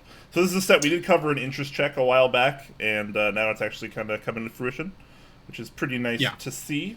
This is admittedly something I'm kind of into. I have seen some Magic Girl anime because I am a weeb, and this set does resonate with me a little bit. So, how do you feel about this set, Jay? I have no clue what it's referencing. I don't know the source material or anything like that, but I do think this is a really cute set. There's a couple of things that jump out at me that I really, really like about it. One, the pastel colors. They look great. The novelties, the icons, they look fantastic. I think it's really well designed from that perspective. I'm assuming it's quite close to the source material for all of the logos and icon designs. I like the fact that the alphas are lowercase. We don't see that very often, and that's a really interesting little design quirk for me. So I don't think we've ever seen a DSA set that has lowercase alphas before, have we? I don't recall one. I don't know, actually. I don't think we have. I think you're right. I think this is the first one. If we're wrong, chat will correct us like always. So yeah, they always do. They always know when I'm wrong. they always know when we're wrong, man. Nothing gets past Twitch chat, man. Let me tell you. Absolutely not. Absolutely not. So yeah, I think the kits are well thought out and laid out. So you've got the Alpha kit, you've got a TKL kit, which between the Alpha kit, because there's a spacebar in the Alpha kit and the TKL kit, you get both spacebars. Numpad, different alternate mod kits, loads and loads of novelty keys. There's just tons of novelties in this. Ergodox keys and ortholinear keys, UK ISO. There is just so much going on here. 40s kit as well. There's just so much going on here in terms of kits that you can get whatever you want out of it, right? There's so much choice here. I feel like every single key in this entire key set is a novelty. Yeah, it just feels like everything's a novelty. Because even the normal mods are novelties. Like, look at these, you throw these in any other set, every single one of these caps would be a novelty. Oh, for sure. And these are the normal mods. Excuse my ignorance, but do these fit the source material? Do they resemble the source material? Is this something that fits with it quite well? I mean, I'm not. I am kind of a weeb, but I don't think this is referencing a specific show or like persona in general. I think it's kind of just the Magic Girl genre, which is just like exactly that, Magic Girls. I've only ever seen like one or two Magic Girl anime. Shout out to Maho Shoujo Madoka Magica, but I don't really know a whole lot about the actual like background and theme of this set in particular. If it's supposed to be referencing something, again, chat will probably correct us there. Some people are saying Sailor Moon. Okay, that's something I recognize. A popular show. Gosh, I don't know, 20+ years ago by this point, I feel like. But it's supposed to be kind of like fun and whimsical and magical with a lot of pastel kind of fairy-esque colors, and I think they accomplish it pretty well. I feel like this set is really a love it or hate it kind of affair, just with the amount of novelties that are going on in the base kit. I really like the look of it. I'm not sure if it's for me. I'm not sure if it's something I would buy in terms of the set. 'Cause I'm not sure I'd like to put it on a board, but I can absolutely imagine that my wife would love this. And I've got quite a few friends at work who are getting into the hobby that would absolutely love this as well. There's a few anime gurus there that would love this. But outside of the key set, just going back a page, and there was I think the reason why I put the My Keyboard one link on here originally, because it was a little bit easier to see that there's just so much other stuff than the key set that comes with this. So there's also themed cables, which are now sold out. There's 2 different types of desk mats and sticker sheets that you can get. There's a pink one and there's a cyan one as well. There's also Magic Girl enamel pins that are available. And there's also some T-shirts. So if you just go back one screen, Brian, if you go back to the My Keyboard one. Yeah, there's kind of no. Well, it's on the. I didn't realize it was on the Keycap company as well. But it's kind of like a Magic Girl, kind of landing page sort of thing. Yeah. But so there's all sorts of different bits and pieces. So if you have a look at those desk mats, for example, I think there's a couple of different designs in there, as well as some stickers that you can get too. I think they look great. They fit the theme so well. There's some great opportunities in there. Mint and pink are the 2 options. I think they look fantastic. Really in keeping with the key set. Really nice to see. Now, even if I don't buy the key set, one thing I think I am going to buy is in the T-shirt section. There is a really nice unisex T-shirt in heather grey that's got the logo from the escape key. I don't get the source material, but I really like that T-shirt. All right, baby. We got Jay rocking the Magic Girl apparel. I like where this is going. This is good. This is good. I'm probably going to buy that T-shirt because I really like it. I kind of want the set, but it might be a little too much going on for me. But I think I do want to buy one of these desk mats at the very least. I like this mint desk mat quite a bit. Yeah. I do want to buy the set though. Man, why do I have to be so broke right now? This isn't fair. What about the enamel pins as well? Is that something you'd be interested in? Maybe. I mean, they're cheap enough to where it's like you can grab one and not really feel too bad about it. Yeah. I think $30 or something for all 4. I think it's all the price was. Yeah, $32 US for the set of all 4. Maybe a little bit more than I'd want to pay for 4 pins, but I'm not a pin specialist. I don't know if that's cheap or expensive, but they look pretty good. Yeah, and I guess what I'm leading to with this is I know we've talked about this before to some extent, but in terms of key sets, we're now starting to see lots of other bits and pieces pop up around it. We've quite often seen desk mats before. That's been a known quantity. We've seen artisans and like Rama caps and things like that. We have on occasion seen apparel, but this seems to be going the whole hog with desk mats, cables, pretty much a base kit which is all full of novelty keys, right? There's the enamel pins, there's T-shirts, there's just so much stuff that goes around the key set, and I just think we're seeing more than just keyboard related items. We're now seeing almost lifestyle related themed items as well, things that you can use outside of keyboards. Is this part of the hobby expanding? Is this somewhere you think we should be going? Is this something you'd like to see more of, Brian? How do you feel about it? Yeah, absolutely. I would absolutely love to see more of it. I do think this is kind of a direction we're heading. I don't know if our community is large enough right now to support this level of stuff. I mean, I guess I say that, but at the same time, he's gotten, he's sold 68 of his 20 MOQ desk mats, I guess. And he's well on his way to his enamel pins, and obviously we're pretty darn close on MOQ on the key set itself, and well over on the cables. So it's like people are into this kind of thing, and there are people out there. People like us, we tend to buy a lot of key sets, but we tend to just buy the key sets. We don't usually buy shirts and custom cables and pins and stuff like that. So I own a ton of key sets, but I don't really have anything else besides that. But some people in the community are like really all in on one kind of theme or one kind of key set. And to those people, they just kind of want to just be enveloped by that type of theme. And this is a good way to do it. And I think it's only a good thing. The only thing I worry about right now is our community large enough to actually support this kind of decision.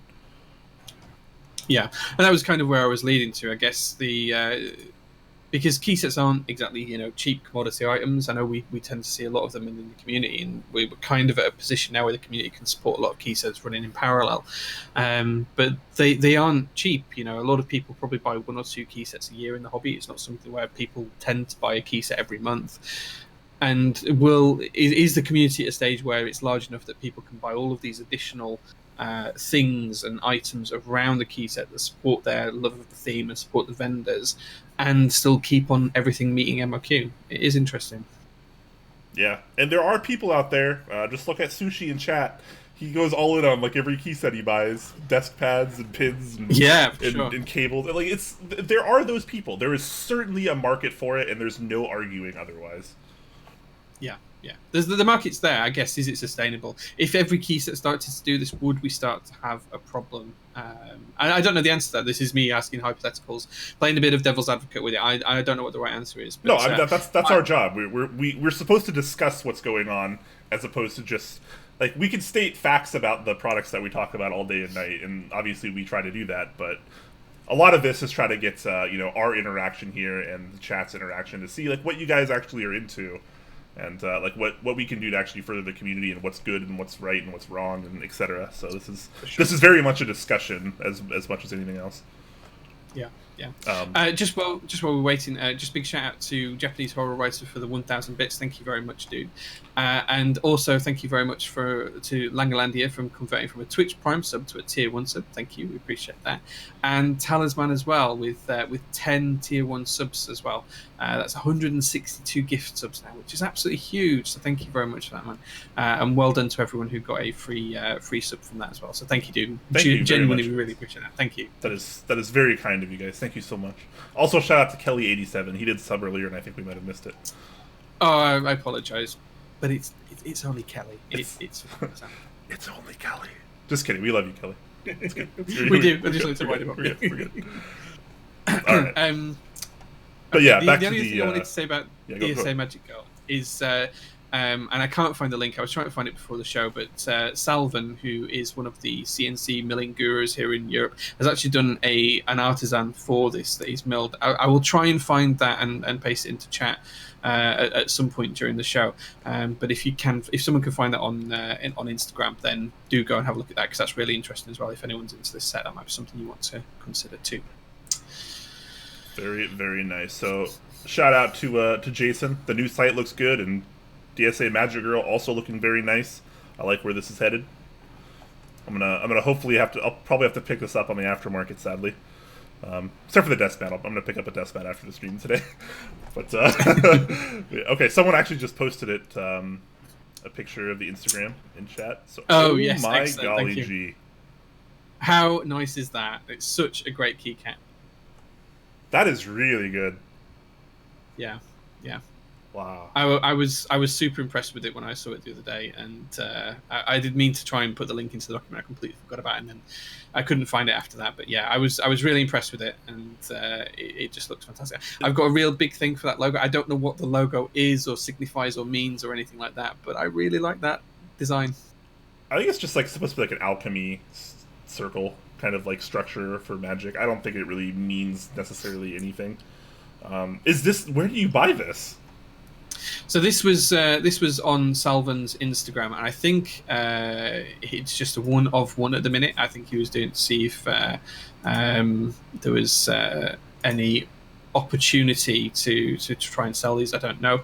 I'll reach out to Salvan after the show and ask him, because if that's available, irrespective of whether they get DSA Magic Girl, I want that copper keycap.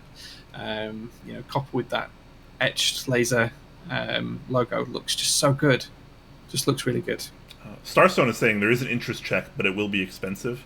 Okay. Yeah, it's weird. Usually we see these kind of CNC novelties run alongside key sets, so it's kind of interesting to see it not, I guess. Yeah. But we'll have to catch up with that later. We've stuck on this topic for a little too long now. But shout out to Mr. Petrov for the 1,000 bits. Says my voice is my passport. It sure is, buddy. It sure is. You know why he's done that, don't you? Because that, if you say that these days, that your voice is you think, and he records that, then you can use that to gain access to people's bank accounts. Now banks are using that as verification on the telephone system. So if someone does say that, don't read it out. That would be my advice. Don't read it out. Whoops. Anyways, let's move on to our next group buy of a set that is very controversial in our community right now. Okay. GMK Han Debate or Han Debate. I don't Han know. Debate. Yeah. Is it bait? Okay. Han Debate. Yeah. Handarbeit. Yeah, I think is the correct way of pronunciating Han it. Debate. Okay. Why don't you tell us a little bit about this set? Because I think you're a little bit more into the set than I am. Okay, so let me preface this by yes, it's garish. Yes, it's bright colours. Yes, it generates a lot of controversy in the community. But let's just stop, take a step back, and have a look at this. So, in terms of this board, there was an original board that's shown right up at the very top of the interest track, which is the OG board, the one and only version of this that's for being found. And this was, I think it was found in 2011 or something like that, and someone had bought it. They'd found all of the double shot keycaps, and they'd realised it was GMK and all of this. There's been a lot of speculation about what this was designed for, whether it was designed to be high profile use, or whether it was so people with visual impairment could see it, whether it was designed for children, whether it was designed to replicate the Cherry logo because of the prevalence of red and green caps, or more interestingly, whether this was an opportunity for GMK, or Cherry as it was back then, to show off what the potential for their double shot molds was compared to everything else on the market that was given at the time. And I do like to lean towards that last idea of being the reason behind this board ever being produced. It was kind of a statement at, look at what we can do. We can do all of this with the tooling that we've got. We can do all these crazy colors. We can do double shotting that looks fantastic. These really crisp legends through this double shot process, and using that as an opportunity to sell their capability. And one of the really interesting things from that is that it's suspected from the history of this board, and I've read this in a couple of different places now, that this might have been the origin for where the routers colorway came from, because of the plus and the enter key on the numpad keys on the original board. And then they use that, which is now what the colours that we see in 9009, for example. That's all from the routers kind of styling as well. So that's kind of the broad history of the board. The set's come back a couple of times, and people have wanted to pay homage to that kind of history behind it. I get that it's going to be really divisive in terms of the colours, but then again, there's a lot of history there. And if it really was produced as a bit of a look at what we can do, this is our show and tell, this is how good our double shotting process is. If this board had never existed, we might not have GMK in the space that we've got in the community now. We might not have all of these custom key sets that you can see behind me. That might be something that just didn't happen because someone at GMK didn't produce this original Han Debate board. So there's a lot standing on that, and I think that irrespective of whether you like the set or not, personally I think it looks horrible. I think it looks garish and trashy, but I've bought a set anyway because I want to support that history. So you know, it is going to be very divisive. I do appreciate that. I think, Brian, you're probably on the other side of the fence with this. You don't like it and wouldn't buy it, I suspect. That's fair. I do not like it, and I will not buy it. But I do appreciate the lineage for it. I didn't really think about it too much, actually, until you were just talking about it now. But if that lineage is actually true and it's there, then you know, I can respect the set for that, right? But it just looks bad, man. It's cool for a sense of like, we're GMK and we can do this, and I appreciate that because they can do it, and obviously they are going to be doing it. But it just doesn't look good to me. I don't like that kind of. It seems too inconsistent in the colors, and I've never been a fan of these flashy sets, anyways. So it's not my thing. But hey, neither was GMK Rainbow, and that set sold surprisingly well. So some people are into this kind of stuff. Yeah, I mean, as I say, that is a theory behind the history of it. It's not proven. That's generally what's suspected it is. It is a very interesting key set. I'd like to think that whole history is true because it makes the set a little bit more special. Just one thing I do want to shout out about as well is that a couple of things happened right before this kit went live. It was going to be run with TX keyboards, and that fell through right at the last minute. So Krellbit did step in with Switch Mod, and he's running it through Switch Mod. And irrespective of Krellbit's marketing tactics, because he did have some controversial text on there the other day about his spiel being marketing rubbish, but he is donating 50% of all of the proceeds from this to the Autism Science Foundation, which is a really good cause anyway. So if you are buying this, do consider buying it through Switch Mod, just because it does support that foundation, which is really, really nice to see. I think it's right at the very bottom of that screen that you're, Brian, mentions this. Yeah, I see it down there now. That's cool. In terms of looking at the sets, it looks like it's about halfway there to MOQ. I haven't picked up my my set as yet, but I will be doing soon. But looking at the coloured segments from the relevant proxies, it looks like it's halfway to MOQ already. It has got a little bit of time left to run on it. I think it's got another 3 weeks left, give or take. 31st of July. So it's got over a month. Go over a month.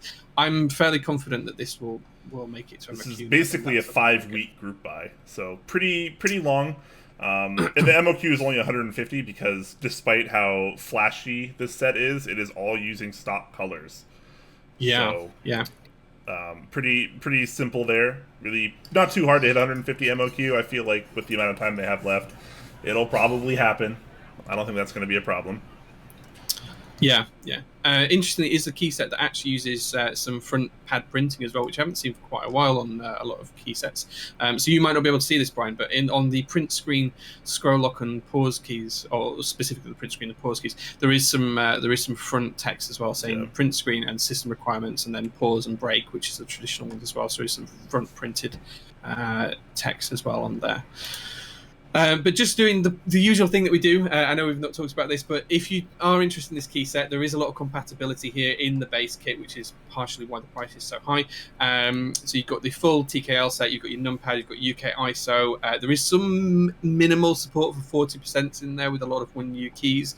You can just about get away with some of that there, although I am stretching with that one. But there is 65% and all of the kind of standard usual stuff that you would expect, including HHKB support as well. So there's lots. Someone's saying C Rement is saying there's no HHKB compat. There's the R2 backspace that we need. There's the right bottom row. I think there is. Yeah, it looks like everything's there for HHKB. There's HHKB compatibility. Yeah. Yeah, I can't see anything missing. Yeah. Yep. Yeah. FN, split right shift, split backspace, or one pipe. It's all there. Yeah, I can't see anything missing. Yeah, it's definitely there. Yeah. Someone was questioning me then. I thought I'd been proven wrong in... That's always the worst when you're on stream, because when someone says you missed something, you just immediately go back and you're like, okay, what did I miss? And you try to correct it, and it takes way more time than it should. Yeah, yeah. Oh, he says there's no R3 control. No, but it's icon mod, so I think the caps lock key's fine for that. This one, it's not too bad. It's only text mods on the bottom row. So yeah, I appreciate that one key's not there, but you can still cover HHKB nicely, and it'll look within the theme. So yeah. Yeah, exactly. Okay, bam, there you go. So you still have quite a while to get on this, over a month. It ends July 31st, if this is your kind of thing. Yeah, absolutely. Anyways, let's move on to our last topic on our news doc. This is DSA Sushi by Signature Plastics. And this is actually the first time I've looked at this, Jay, because I'm terrible. Oh, is it? Oh, right, okay. Yeah. I'm just grabbing the link because I closed that page down by mistake instead of the Handarbeit page. Okay, so here we go. That's the link into chat. So this is on Drop, formerly known as Mass Drop. This is a Signature Plastics SA keycap set based around the sushi theme. So if you like a bit of sushi, then this might be the keycap set for you. Interesting, I do note up front that the price is $160, and apparently that's reduced from $240, which is kind of high. But let's take a look at the kit in a bit more detail.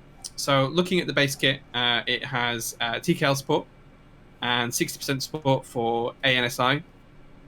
And that's pretty much it. Yep. That's all you get in the base kit. Standard 60, standard TKL, nothing else.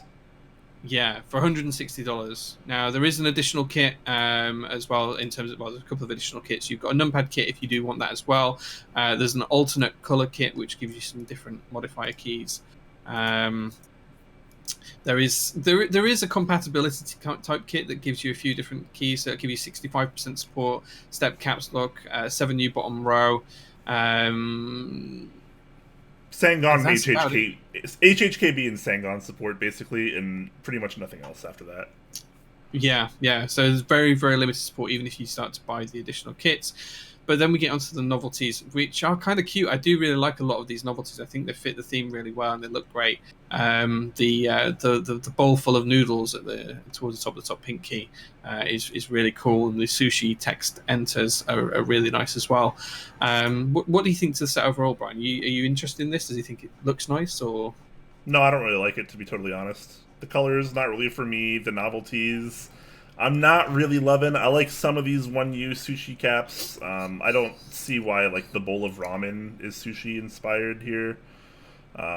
These little kind of like arches here and the lobster. I'm struggling to see how all of these are trying to fit the sushi theme. I think they're going a little overboard. And it's not really working out. That's fair. It's not a very focused sushi set. I say that being someone that eats sushi like a lot because I freaking love sushi. But I don't really see this going very well. I think the novelties could have been done a little bit nicer. I don't really understand why the color is supposed to simulate sushi. I don't see like. I think it's supposed to be salmon pink and matcha green, isn't it? I think that's where it's going, but that's tenuous link. I guess so. It doesn't feel like a very cohesive set to me, so I'm just not really a big fan. I also don't like how it's 160 marked down from 240. I don't like that drop does that. I hate when Amazon does it. Anyone else does it. I think it's a silly way to do it. Even if it does help you sell units, I think that's just kind of a silly way to go about it. But that's kind of not necessarily a problem with this set in particular. That's just my gripe with drop and Amazon and sorts. But yeah, I think the price is really high though. The price is really high. I don't know if you feel that. Yeah, $160 for that base kit with no compatibility. That's pretty high. And if you want to support anything else, it's going to cost you another $52. So it's going to be what $212 if you want to support like any reasonable layout on a 60% or TKO.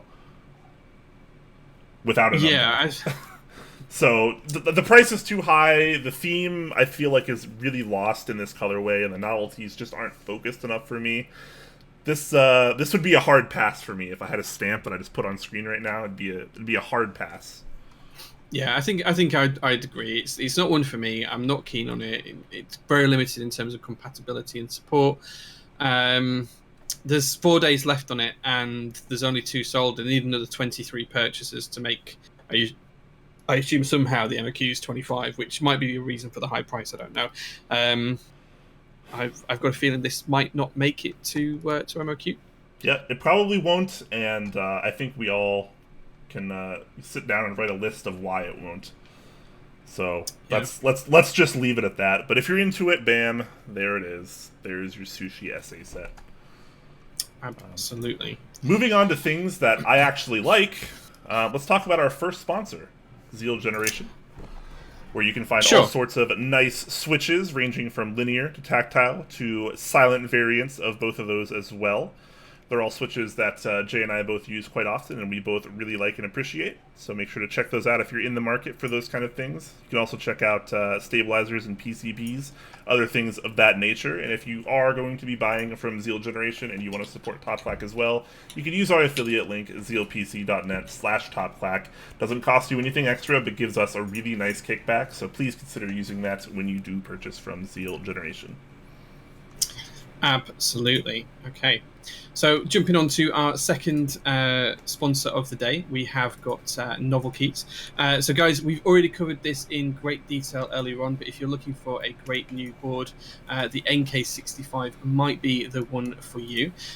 Do take a look at that. Go back and watch the VOD of this because we did a lot of discussion about the board and all of that kind of stuff as well. If you're also in the market for key sets, you might want to check out GMK Olivia and GMK Korean Beige add-on kits. They don't work together, but they might work separately for you. GMK Olivia is looking rather tasty. Olive. I'm definitely going to be joining for that. Sorry, Olive. Yeah, I'm looking at the Olivia key set. That's why it's on the NK65. That's why I said that. But it's Olive key set. Yeah, so do check that out if you're interested. And of course, Mike can also take care of all of your Switch needs as well. So there we go. Yep, and make sure to use our discount code while you're there as well. It gets you 5% off, and I believe the discount code is still Clackers. One word, Clackers. Has that been changed? That hasn't been changed yet, right? It hasn't yet, no. Okay, cool. So I don't sound too stupid then. Hooray. All right, next up we have Input Club, which you can find products over on Kono.store. They have a few things going on, including their summer sale here. You can pick up lots of different keyboards, lots of different Hex Gears keyboards, which are pretty inexpensive. Pretty nice for entry-level stuff if you're into that thing. The Kira Stealth, the all-metal Kira, is still up in Group Buy if that's more your thing. Maybe you wanted a Kira, but you didn't like the idea of having any kind of plastic parts there. Bam. You have the all-metal version going on here. They also are running the Commando 2020 set. Not necessarily for me, but if this is more your alley, then maybe check that out. And they do still have the pre-order up for GMK 9s as well. So if you maybe missed that Group Buy and you wanted to get in and you've just been kicking yourself for missing it, you can still pre-order some of the extras right now. Excellent, yeah. Jumping over to KBDfans now then, guys. So link is in the chat.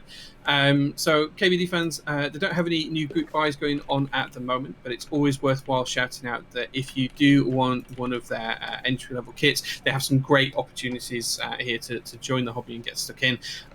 Big fan of the KBD 67. I've got a personal one just at the side of me that I built on stream a couple of weeks ago. If you guys are looking for a really great 65% kit in multiple colors with multiple switch options and multiple plate options and all of that kind of good stuff, this is really a great board to start to consider that journey for yourselves. If key sets are more your thing, then there are a number of key sets available at the moment on here as well.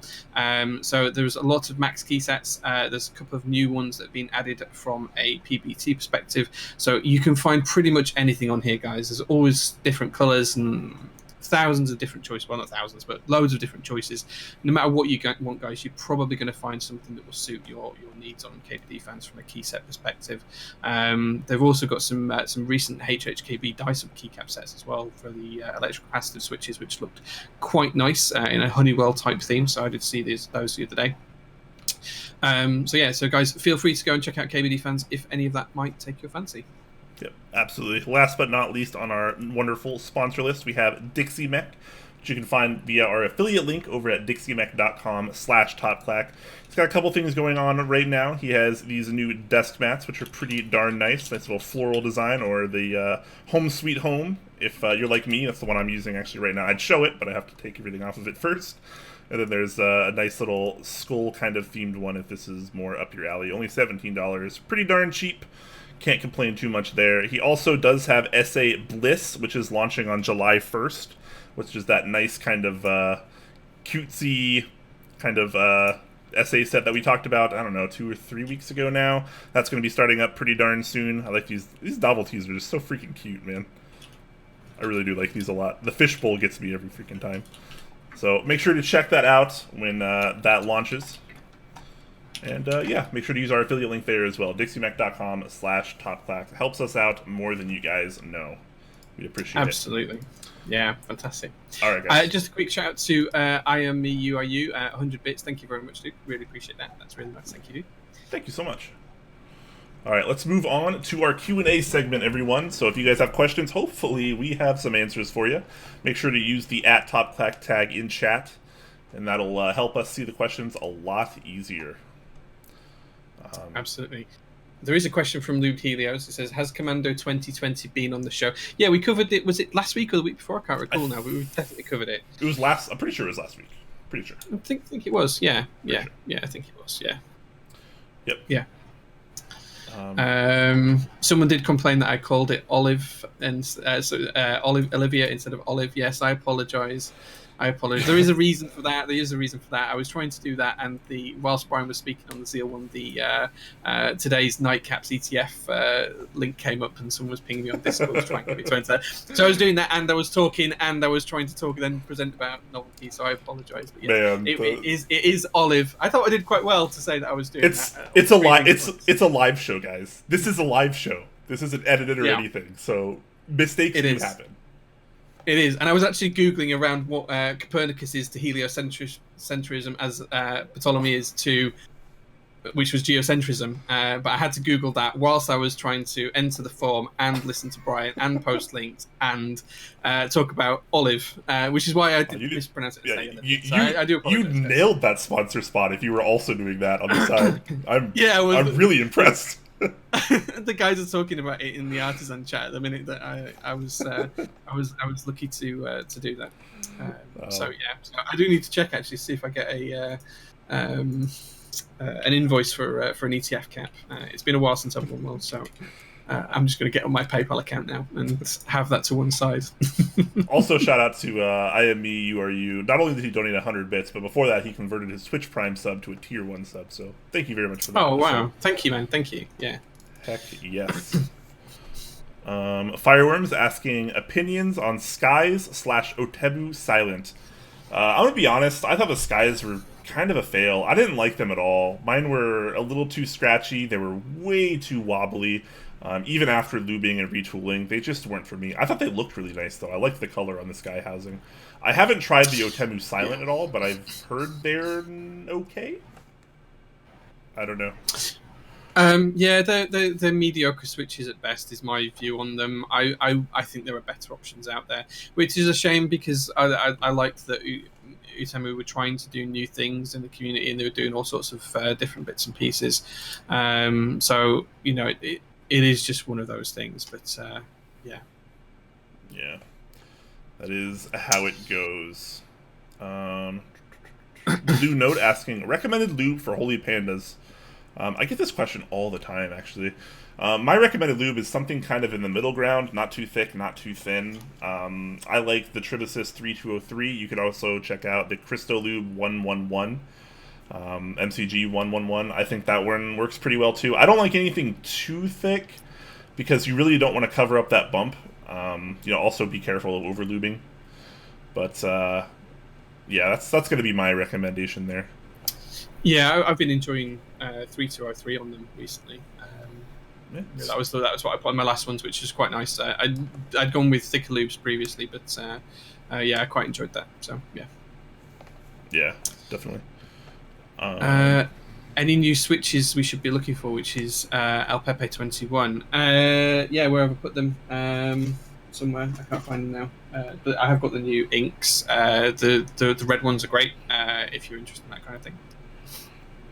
Yeah, I'm not sure if there's anything else coming. I'm trying to think of switches that aren't out yet. The Silo series from Input Club, but that's it's a little hard to say because that's going to be limited to the Keystone series by them because it's an analog switch. It requires a special PCB. You're not just going to be able to put it into other keyboards right off the bat very easily, or at all probably. So I'm looking forward to that, but like that's not necessarily like a community custom switch per se, at least right now. Yeah, yeah. I can't think of anything else that we know is coming. A lot of these switches tend to just greet us by surprise. Like the first thing we found out about inks was Brian and I got a sample pack through the post each, and you know we didn't know about them until that point. And it was just like, "What are these?" Yeah. I was like, "Mike, what are these?" And he's like, "Oh, those are Gatorade inks." And I was like, "What?" Yeah, and then we tried them. And was, "Oh, these are really good. They're pretty you good. should Yeah. sell these." Yeah. Yeah, you should definitely sell these. Yeah. Yeah, they really do just kind of pop up out of nowhere, it seems. Yeah, yeah. So I think there's nothing else that I know of that's coming at the minute, or certainly nothing that I want to shout about other than the clothing. I have got them here. Let me find them. I've got so many things in the buddy this week that I can't find everything yet. It would appear that I have actually lost them. Oh no, they're here. So these are the coloured inks, guys. So I have got some full kits of these coming. So I think 70 of each. Yeah, I think I might make some Franken switches with the blue ones because I like the housings, but I don't like the click. So maybe put some different stems in there and see how we get on. Yeah, I like the idea of the Gatorade ink switches, though. I think they do look really cool, if nothing else. Yeah, for sure. 10 Strong asking, do you guys find Zelios/Silence almost too sharp? I can sort of feel it on the top of my hand, like with the tactility. Yeah, well, it's a very particular tactility, right? It's very large, it's very round, and on those switches, it's immediate. When you press the switch, you're already emits the bump, basically. I like it quite a bit. It doesn't feel too sharp for me because it's such a round bump that it doesn't feel very sharp. It's not very abrupt, in my opinion. So to me, it's totally fine. But I could definitely see how it could be too much for some people, and To those people, I say lube your switches and just put a little bit of extra lube maybe on the leaf or the legs of the tactile stem. That way, it'll tone down the tactility a lot, and you'll just get a nicer switch. I don't know if you have any additional thoughts on that, Jay. No, I think I'd agree completely with everything you said there. I don't think I'd change anything there. I think they are quite sharp, but I kind of like that. So yeah, nothing else to add. Talisman, not a question, but he does say, "Be honest, Jay. You were daydreaming about your new Magic Girl wardrobe." Oh yes, that's exactly what I was doing. Yeah. Let's get Jay. Let's get Jay some Magic Girl cosplay. How fun would that be? For Seattle, maybe. Yeah, you get a little skirt. You'd have a wand. You could have a little. You could have like a Japanese schoolgirl like uniform ensemble going on. Okay. It'll be great. Yeah, I've got the legs. I've got the legs for it, so that's all right. I've got the legs to carry that off, I'm sure. Saturn OG. Oh, question for you, Brian. Saying, what are your thoughts on the no? Okay, he does follow up after that and says number 1 revision 1. Oh, after having it for a while. So he's referring to a board that I built for someone else recently. I only had that for a few days after building. I didn't keep it for very long. My thoughts on it are, it's a very good board. It's a really, really good board. The quality is about as good as it gets. The design, really good. I think Keycap did an amazing job with it. I don't think it's worth... What was the recent Victory auction price of it? 1,668. 80 something. Yeah, something like that. 1,668. Yeah, I don't. Something like that. My opinion, my perspective on boards might be different from a lot of other people's. So just bear in mind, this is my personal opinion. I would never pay anywhere remotely close for that board, but I also am not rich, and if I was rich and money wasn't ever a factor, then maybe I could spend that much on a board. Not bat an eye, but I would never pay that much for a board. I would pay around $500 for that board. I think the $515 price that I think it went for in the raffle or whatever it was, I think that was a fine price, and I think it's quite good. It doesn't blow me out of the water, and I say this experiencing the TGR 910 very recently as well. So I had never built a Keycap board or a TGR board until like 2 weeks ago or whatever it was. So now I've experienced both of those, and I can kind of compare them to other things that I have experienced in the past. And I think they're definitely a step above most other things, but I think it's a small step. I don't think they're so much better than everything else on the market that it's worth paying quintuple prices on the aftermarket for. That's just my opinion. They're great products, and the design is great, and they're great designers behind them. But it's not necessarily heads and shoulders above everything else on the market. So maybe an unpopular opinion, but that's my personal feeling on it. I think that's pretty fair, to be honest. I mean, the boards are really nice. Don't get me wrong. I think you're right. They are, extremely high quality. The machining and precision is, undoubtedly some of the best in the game. I think it is up there with the kind of TGR level of stuff, and they are really, really nice. But at the end of the day, it's a keyboard, and unless it's something with some significant historical value, like an OTD, I'm not sure I'd want to pay that much for something that was like that. Maybe for a one-off, if it's something you've designed and you're having a prototype made, and you're innovating and you're doing that kind of stuff, that might be where you want to spend that amount of money on a board.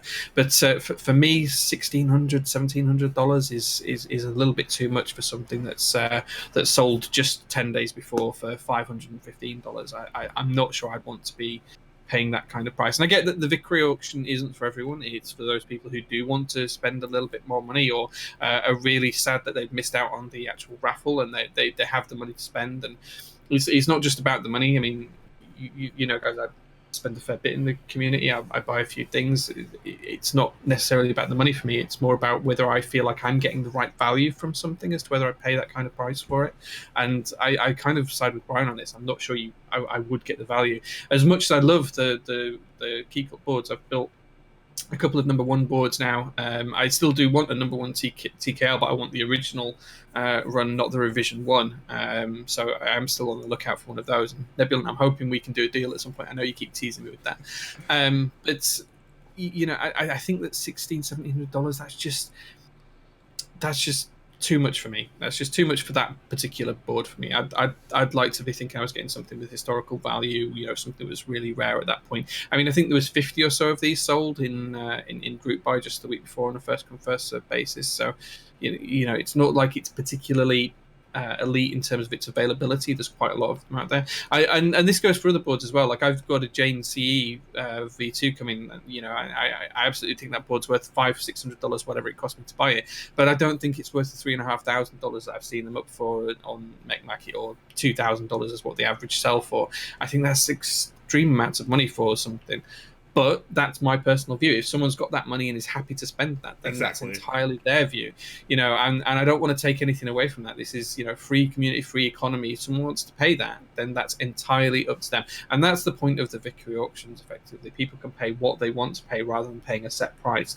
It's like a really good example of this, and it only just came to me literally just now, so it might be a terrible analogy, but I'm going to run with it for a second. Let's see how it goes. But you see quite often in the music industry, you'll see artists and bands will release an album and it'll be pay what you want. I think I know that there's been some quite big artists in the EU that have done this. I think U2 did it at one point, and effectively they released a new album. They put it up for sale. I think Prince did it as well, and it was a case of you can pay what you want for this album. You can pay $1 or you can pay $100. It doesn't matter. You can pay what you want. You can pay what you think it's worth. And I think that the general consensus was that revenue was actually higher when they did that than it was by just selling CDs to stores for a set price of say $15-20 or whatever it is. I don't know.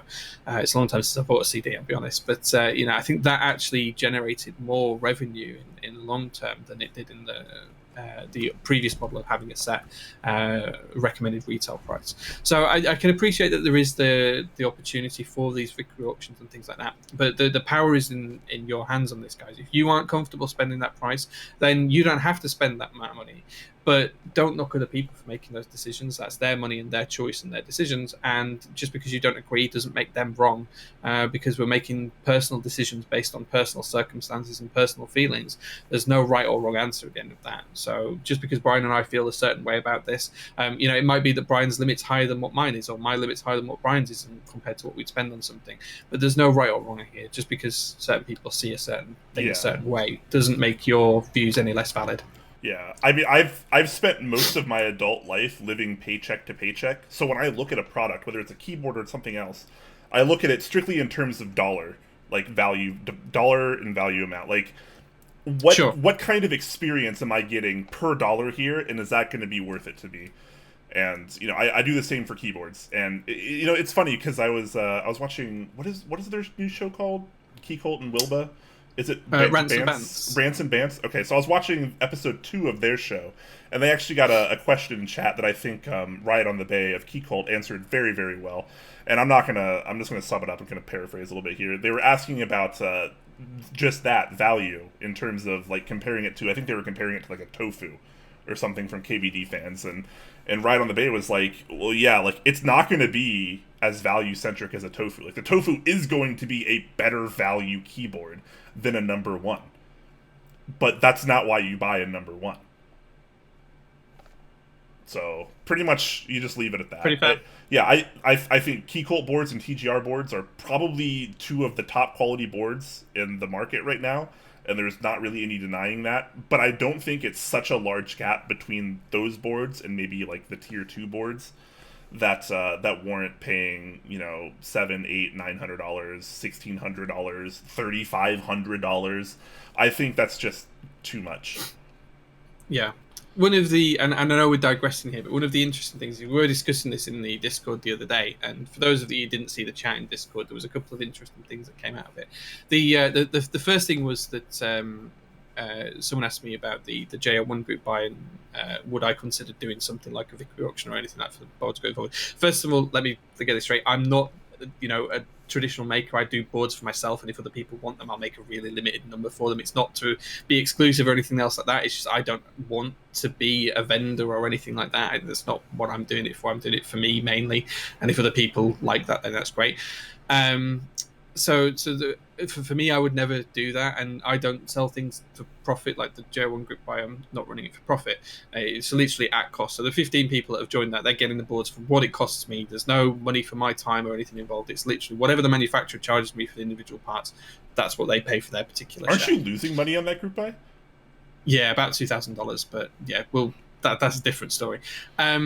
But that's because that's what I want to do. I don't want to charge people an arm and a leg for a board. I don't want to run a massive group buy. I don't want to do things.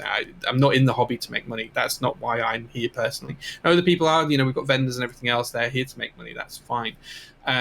So one of the interesting things came out with this, and it's completely valid and opposing point of view, was that and I'm not saying this to discredit anyone or anything like that. I'm not, I completely respect everyone's view, but I was speaking with a Tanishuk about it, and he felt that running things not for profit was not necessarily the right idea, and that I probably should charge some value or profit for my time. Not because he wanted me to make money particular, but because it didn't want to send the wrong message that not making a profit is the right thing to do, which is absolutely not my intention. I just don't want to do things as a vendor. I'm not a vendor, and it just gets more complex if I start adding any money onto it.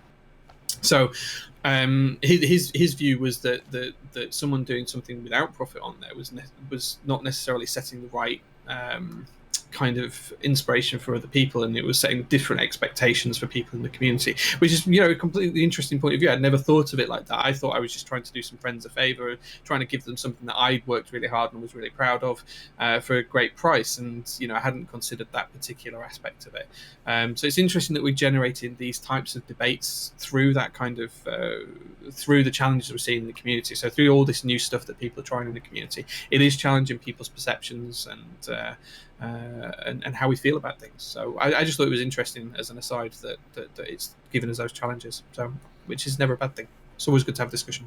Yeah, absolutely. And I think we just had a pretty good one there as well. But sorry, I like to digress sometimes. No, that's fine. That's fine. I think it was all valuable information for all of us, honestly. Just getting back to the Q&A, Mr. Petrov is asking, he forgets to tag us, but he does ask, are the red inks the same weight as Gateron reds? Beadlocks actually answered and says 62 grams. I don't know if that's accurate, though. Is that right? They feel about the same as a Gateron red. I haven't measured them or weighted them or anything or checked, but yeah, they do feel like a normal Gateron red. They're quite light, but they look really good and feel really good. So. Yeah, which should be around 60 grams regardless. Something around that sort of thing. Yeah. Blue Note is asking if you can show those keycap set cases again. I can, yeah. So these are, I'll do a little bit more of a show and tell. So there's kind of like 3 layers in here, as you can see. They come with a lid that just clips on. They're really sturdy. They're not very flexible. It's nicer, much better than a GMK case. And then you've got kind of layers of foam that you can cover the keycap sets. And you've got 3 trays that effectively look like this. So you've got different rows for all of your keycap set. It just about fits a 60% on each layer. So you can do 3 different layers. They just slide out really easily and stack back in. He says, trying to do it. There we go. So yeah, I think they're just really good value for money. I think they were about $10 a piece. As I say, I got 10 of them because I've got loads of key sets in bags and things. I just wanted a little bit of a nicer way to store them. They stack up nicely and they're really good. Much better than a GMK tray anyway. That's actually not a bad price. $10 for one of those? Yeah, $10. Yeah, they were on Taobao, so I got them through Superbuy. So I think it cost me a slight bit more with shipping involved. I think it was probably about $12 per one when shipping was involved. But as I say, I got 10 of these just to try and tidy up and stop having a drawer full of bags. I can put these with the rest of the key sets that I do keep in GMK trays and stack them up nicely, and all that kind of good stuff. So yeah. Nice. Desu Stroyer. I see what you're going for there with that username, by the way. Is asking, what switch would you use an Inoxuary T60 with a WT60D PCB and 1.5mm polycarb plate for max flex? So that's the configuration I had in the one I have here, T60 with the 1.5mm polycarb plate. What switch would we use here? I mean, you're already going for max flex, obviously. I mean, I'm a big fan of linears with a lot of flex. I feel like tactiles are fine on a bit firmer of an experience, but for max flex, you definitely want, I think, a linear. And I think heavier springs are actually going to work a little bit more in your favor here if you're going for max flex, because it's just naturally you're going to be pushing harder. You're going to be feeling that flex a little bit more. So I would go for a medium to heavyweight linear, maybe something like a Novel Keys Cream, maybe a Gateron Ink. Those are two pretty popular switches in the community right now. You might also consider something like Telios.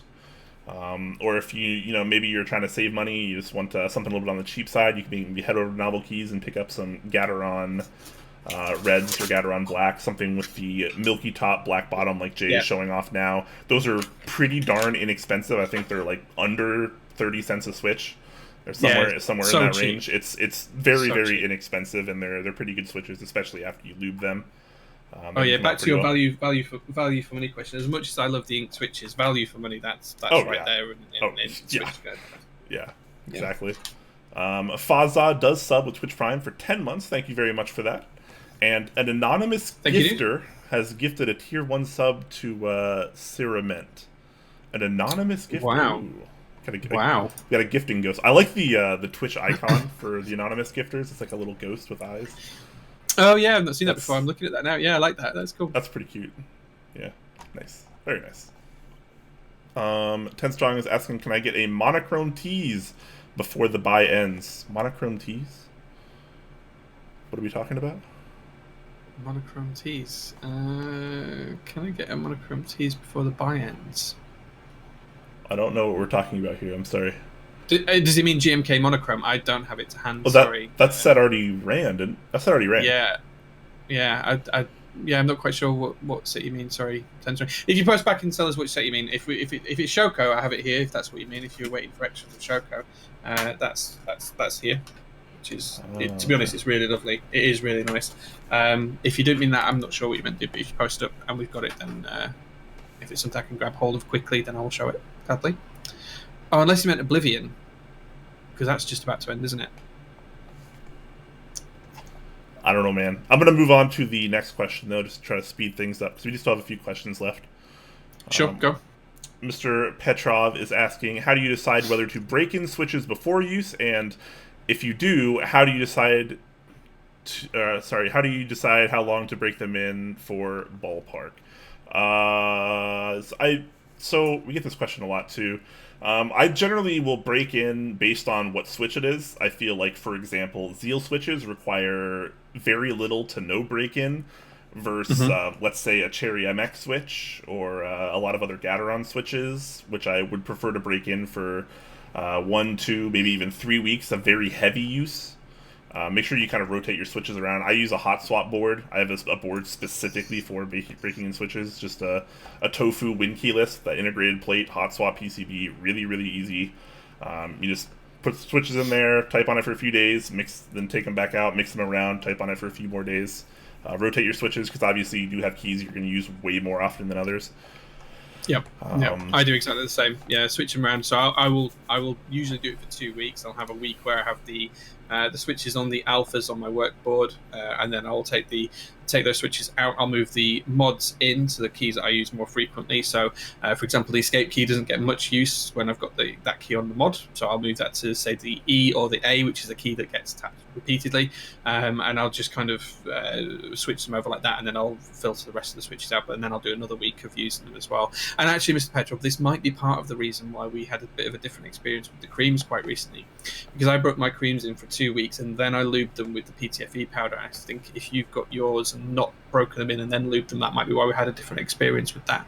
Either that, or it is, as we suspected, that there's a difference in the product that we both bought between the EU and the US. So yeah, I would say generally 2 weeks of heavy use is pretty much always going to be my suggestion. If you can do more, sure, just make sure you're rotating them fine. Yeah, absolutely. Destroyer is asking, nice, I was already thinking cream, just bought some today, actually. So that was a follow-up to the question before, sorry. Nice, yeah. PF for Pho forgets to tag Top Clack, but he does tag you and asks, what is your lube your inks with? What do you lube your inks with? Usually I do 205 grade 0, really thin layer on just the stem. They're quite smooth anyway, so I don't feel like they need breaking. I don't usually break inks in. Like the Zelios that you talked about before, Brian, I don't tend to break inks in. So I'll just lube the stem, not the housing, with 205 grade 0, just so it's really fine thin layer. And then I'll put an oil on the spring. So usually 104 or 106, depending on what I've got available, but either works well. Just a tiny drop on the spring to remove any ping. And that's usually my go-to for inks. Nice and simple. Yep. Yep.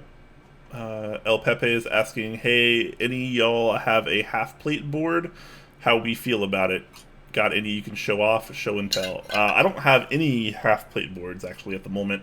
Still waiting on the Xeno as my first half plate build. But yes, Jay is currently showing some off. How do you feel about half plate builds, Jay? It's interesting because I don't tend to like flexible boards, but I can appreciate why people do. So I like to build with other boards with flex mount in mind. So for example, this is the IDB 60. This is a completely plateless build, so it's really, really flexible.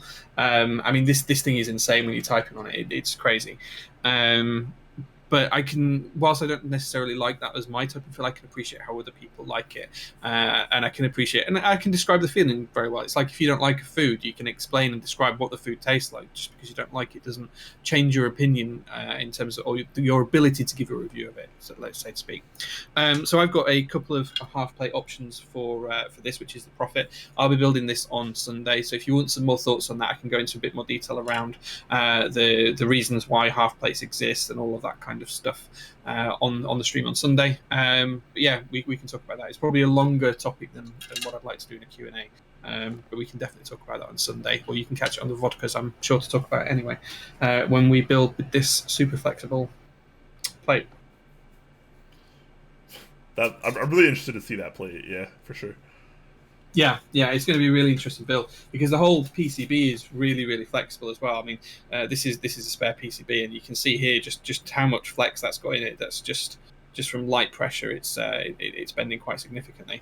And you can see that if I do it this way as well, there's it's a really flexible PCB, and with the two relief cuts here, you get that middle section that just bows out quite significantly, just on a light press. So yeah, really, really unique key feel, I suspect, from this board. Saturn OG is asking, random question, where can I find 60% hot swap PCB in HHKB with USB Mini? The HS60V2 is out of stock and doesn't seem to be restocking. Okay, so it has to be USB Mini. I think the first thing I would say is switch to USB-C. There's not really a reason to use Mini, right? Unless you just... It might depend on his case. If he's got a case that only has the cutout for USB Mini and he doesn't want to change the case, that might be why he wants a mini one. Why would... I guess so. USB-C doesn't fit through a specific Mini port. If the port's specific to Mini, the USB-C one won't fit through it. That's the thing. So unless it's a universal port like we see on some new designs, I can completely understand why you might want that. But in terms of the actual question, I don't think there is one. I can't think of any either. I can think of several that are USB-C. Excuse me, bless me. I mean, I'm not exactly an expert, but could you swap a USB-C port for a Mini port? No, they use different footprints on the PCB, okay. So it doesn't fit like that, unfortunately. Nebula actually says the Instant 60 or the one-up HSE. Those are, I think those are both USB-C. Oh right, okay. Yeah, I wasn't sure on the Instant 60. I know the one-up board is. The other option is wait for the HS60V3. I know that is in the works. I was speaking to MechBoards about that a couple of weeks ago. I know they're going to do that at some point soon. I don't know if they've got any dates for it, but I can't think of anything. Yeah, I don't know, man. I'll tell you what. It's my day off work tomorrow. If you reach out to me, Saturn OG, on Discord, I will spend half an hour looking to try and find you a board on Taobao tomorrow and see if there's a Chinese one that has that. Nice. Another thing you could do is just try to find an HS60 on the aftermarket, which is not that hard to find. There are a fair amount of them out there now, so that's definitely a possibility as well. Yeah, 2 rounds. Yeah, that's quite a number. I think they sold quite big numbers as well, so you might find that. Yeah. Okay, let's all right. Let's move on to the next question. Ron DG is asking, how do you remove lube on switches? I'm gonna be honest. I usually don't.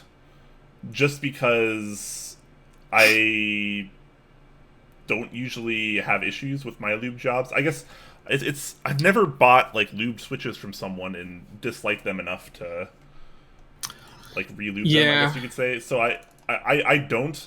And a lot of lot of people don't realize this, but like a lot of lubes, Krytox in particular, is designed to not be removed by alcohol, isopropyl alcohol. Oh, So well, it's solvents in general. It's not yeah, just alcohol. yeah, exactly. Solvents. They tend to be pretty resistant, if not downright immune to solvents.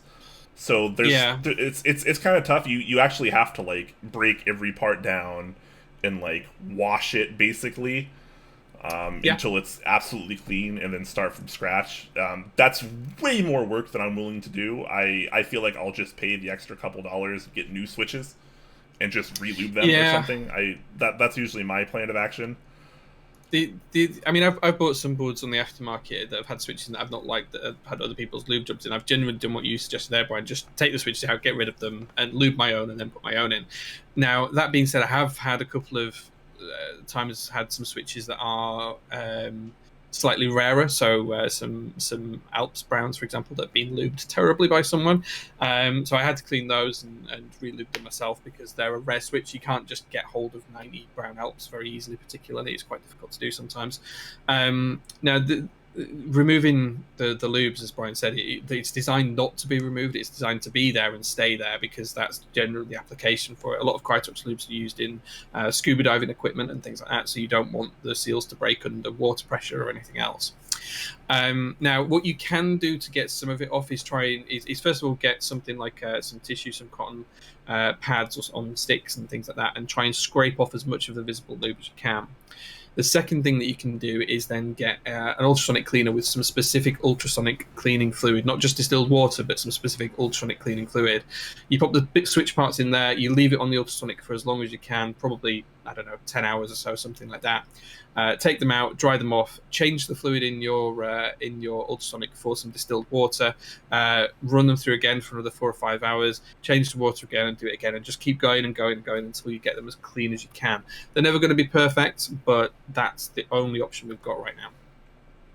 Yeah. Okay, Memolinsky is asking, how do you lube your springs? I tub lube. I strictly tub lube now. I have a 10 ounce Tupperware container with a sealable lid. I put about 2 small drops of lube per every 10 springs I put in there. So 70 springs would be 14 small drops of lube. I say small drop because it's based on my little container here, which has a little hole in the tip. You can't really see here, but very small. They're not very large drops at all. So I think it's kind of going to be a little bit of a trial and error for you, but that's kind of a starting point, I guess you could say. I do all mine by hand. So I have a switch holder that holds the switches. I'll put the bases in. Once I've taken my switches apart, once I've done that, I will put all the springs in. I'll get a long, thin brush. I will dip it in the lube. Have a very thin layer of lube on. I'll put the brush down through the center of the spring and wipe it around, so it's just imparting a tiny bit of lube all around the width of the spring, just enough to remove the ping. That's all I do. I don't over lube the springs at all. I like the act of lubing. It's relaxing, so I don't like to tub lube. It takes away that pleasure from me. So yeah, that's how I do it. Yeah, as you might have heard from my recent Mechs on Deck appearance, I actually don't like lubing anymore. It's become a chore for me. So any way I can like maximize efficiency while cutting down on time, I usually do, and I've found through my trial and error that I can get as good or better finished springs with the tub lubing than I can with hand lubing. So I've just switched over to that entirely now. Yeah, that's fair. Ludo. Pluto 19, it says, how often, if at all, do you guys clean your PCBs with isopropyl alcohol after you build a board? So my answer to this is, if I'm really honest, I only ever do that if I'm building a board for someone else. For my personal boards, they just stay as they were soldered on the base. I only ever clean them if I'm building for someone else. Yeah, I am sort of the same way. I'm actually even worse, because I do it never.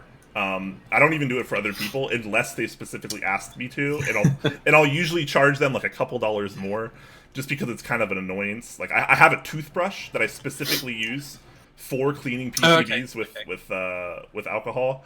I don't like doing it just because it's more work than it needs to be, and like it doesn't change anything, because like you're not going to be looking at the PCB anyways. If it's a build that has like a clear, like fully translucent bottom where you're going to see the PCB when you flip it up, okay, I understand it. But most of the time that's not the case, and you're never going to see it or know it's there anyways. So it's not a big deal to me. I never do it on my personal boards. It's just there's no real point. Yeah, for sure. Yeah. Just scrolling through, I can't see any other questions. I cannot either. That's probably as good as any for us to try to roll out of here, I guess, because it's been we've already more than crossed the 2-hour mark. So we got to make sure Jay gets some sleep tonight. You know.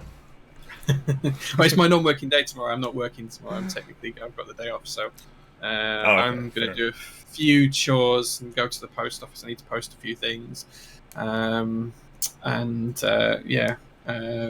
out which board I'm going to put Shoko on stream on Sunday.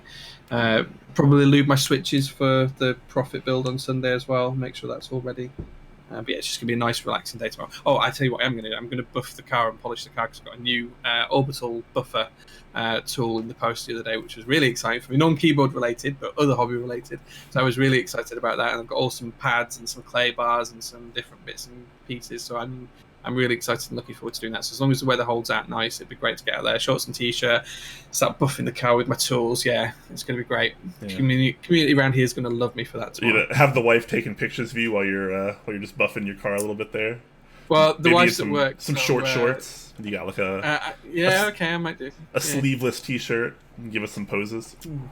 Sleeveless t-shirt, yeah. I'm not sure how well that'll go, but yeah, we could maybe do something like that. Yeah. Come on, the people want to see it. All right, we'll just round out with these last 2 questions I see here before we head out, and that'll be it. So Frisco Melt is asking, I'm looking at Zealios tactiles. Are there any mods I should try in them? Lube is all I can really recommend for most switches. Yeah, that's all I'd recommend as well. I like them just as they are. Zealios V2 tactiles, great switches. Just a little bit of lube. They don't need much because they're already really smooth. I would consider a spring swap. I think the springs are okay once they've been lubed, but there are better springs out there, so I would consider potentially a spring swap. Other than that, I think you're all right. They're a pretty solid switch out of the box, to be honest. Yeah. Yeah. My name is the Royal is asking, did you guys see Soap? I like hearing your opinions on things. So I'm assuming same Royal that's actually running Soap. So I think that was our second news topic of the day, if I recall. So covered it pretty early on in the show. You have to check out the VOD once it's posted if you want to hear our opinions on the Soap stuff. It's pretty fun though. It was very fun, if nothing else. Yeah, we like the interest check with the soap based. What's the word I'm looking for? The fun soap based comments. I'll put it that way. It was really good fun. It was really good fun. It was charming. Yeah. Yeah, that's a great way of putting it. Yeah, it was a charming interest check. Yeah. All right, guys, we're gonna head out for the day. You can check below the stream. You can find our official Discord if you want to come hang out with us and all the other cool people of the Top Clack community. There's something for everyone there, as well as our YouTube channel down below. You can check that out. You can catch all the VODs we do of every episode here, every build stream, typing test, whatever. It's going to be on our YouTube channel, so make sure you subscribe to there as well. Upcoming build streams. I'm going to try to do one tomorrow, but I'm not entirely sure if I'm going to be able to. I have some family in from out of town, and I'm going over to visit them at my sister's house, which is a little ways away, and it takes me a little bit of time to get there and back. So I'm not entirely sure if I'll be doing a stream tomorrow. It depends on what time I get back. If you're in the Discord, you'll be updated. It'll be in the announcements channel one way or another. Jay, streaming. What's the build if it does happen, Brian? Sorry, what's the build? If I do stream tomorrow, it's going to be a Kepler rebuild with a palm plate and some lubed Zealios. So that'll be a pretty fun build. But yeah, if I don't do it tomorrow, I'll try to do it another upcoming day very soon. But cool. Yeah, I'll update the Discord and the announcements channel once I have that decided tomorrow.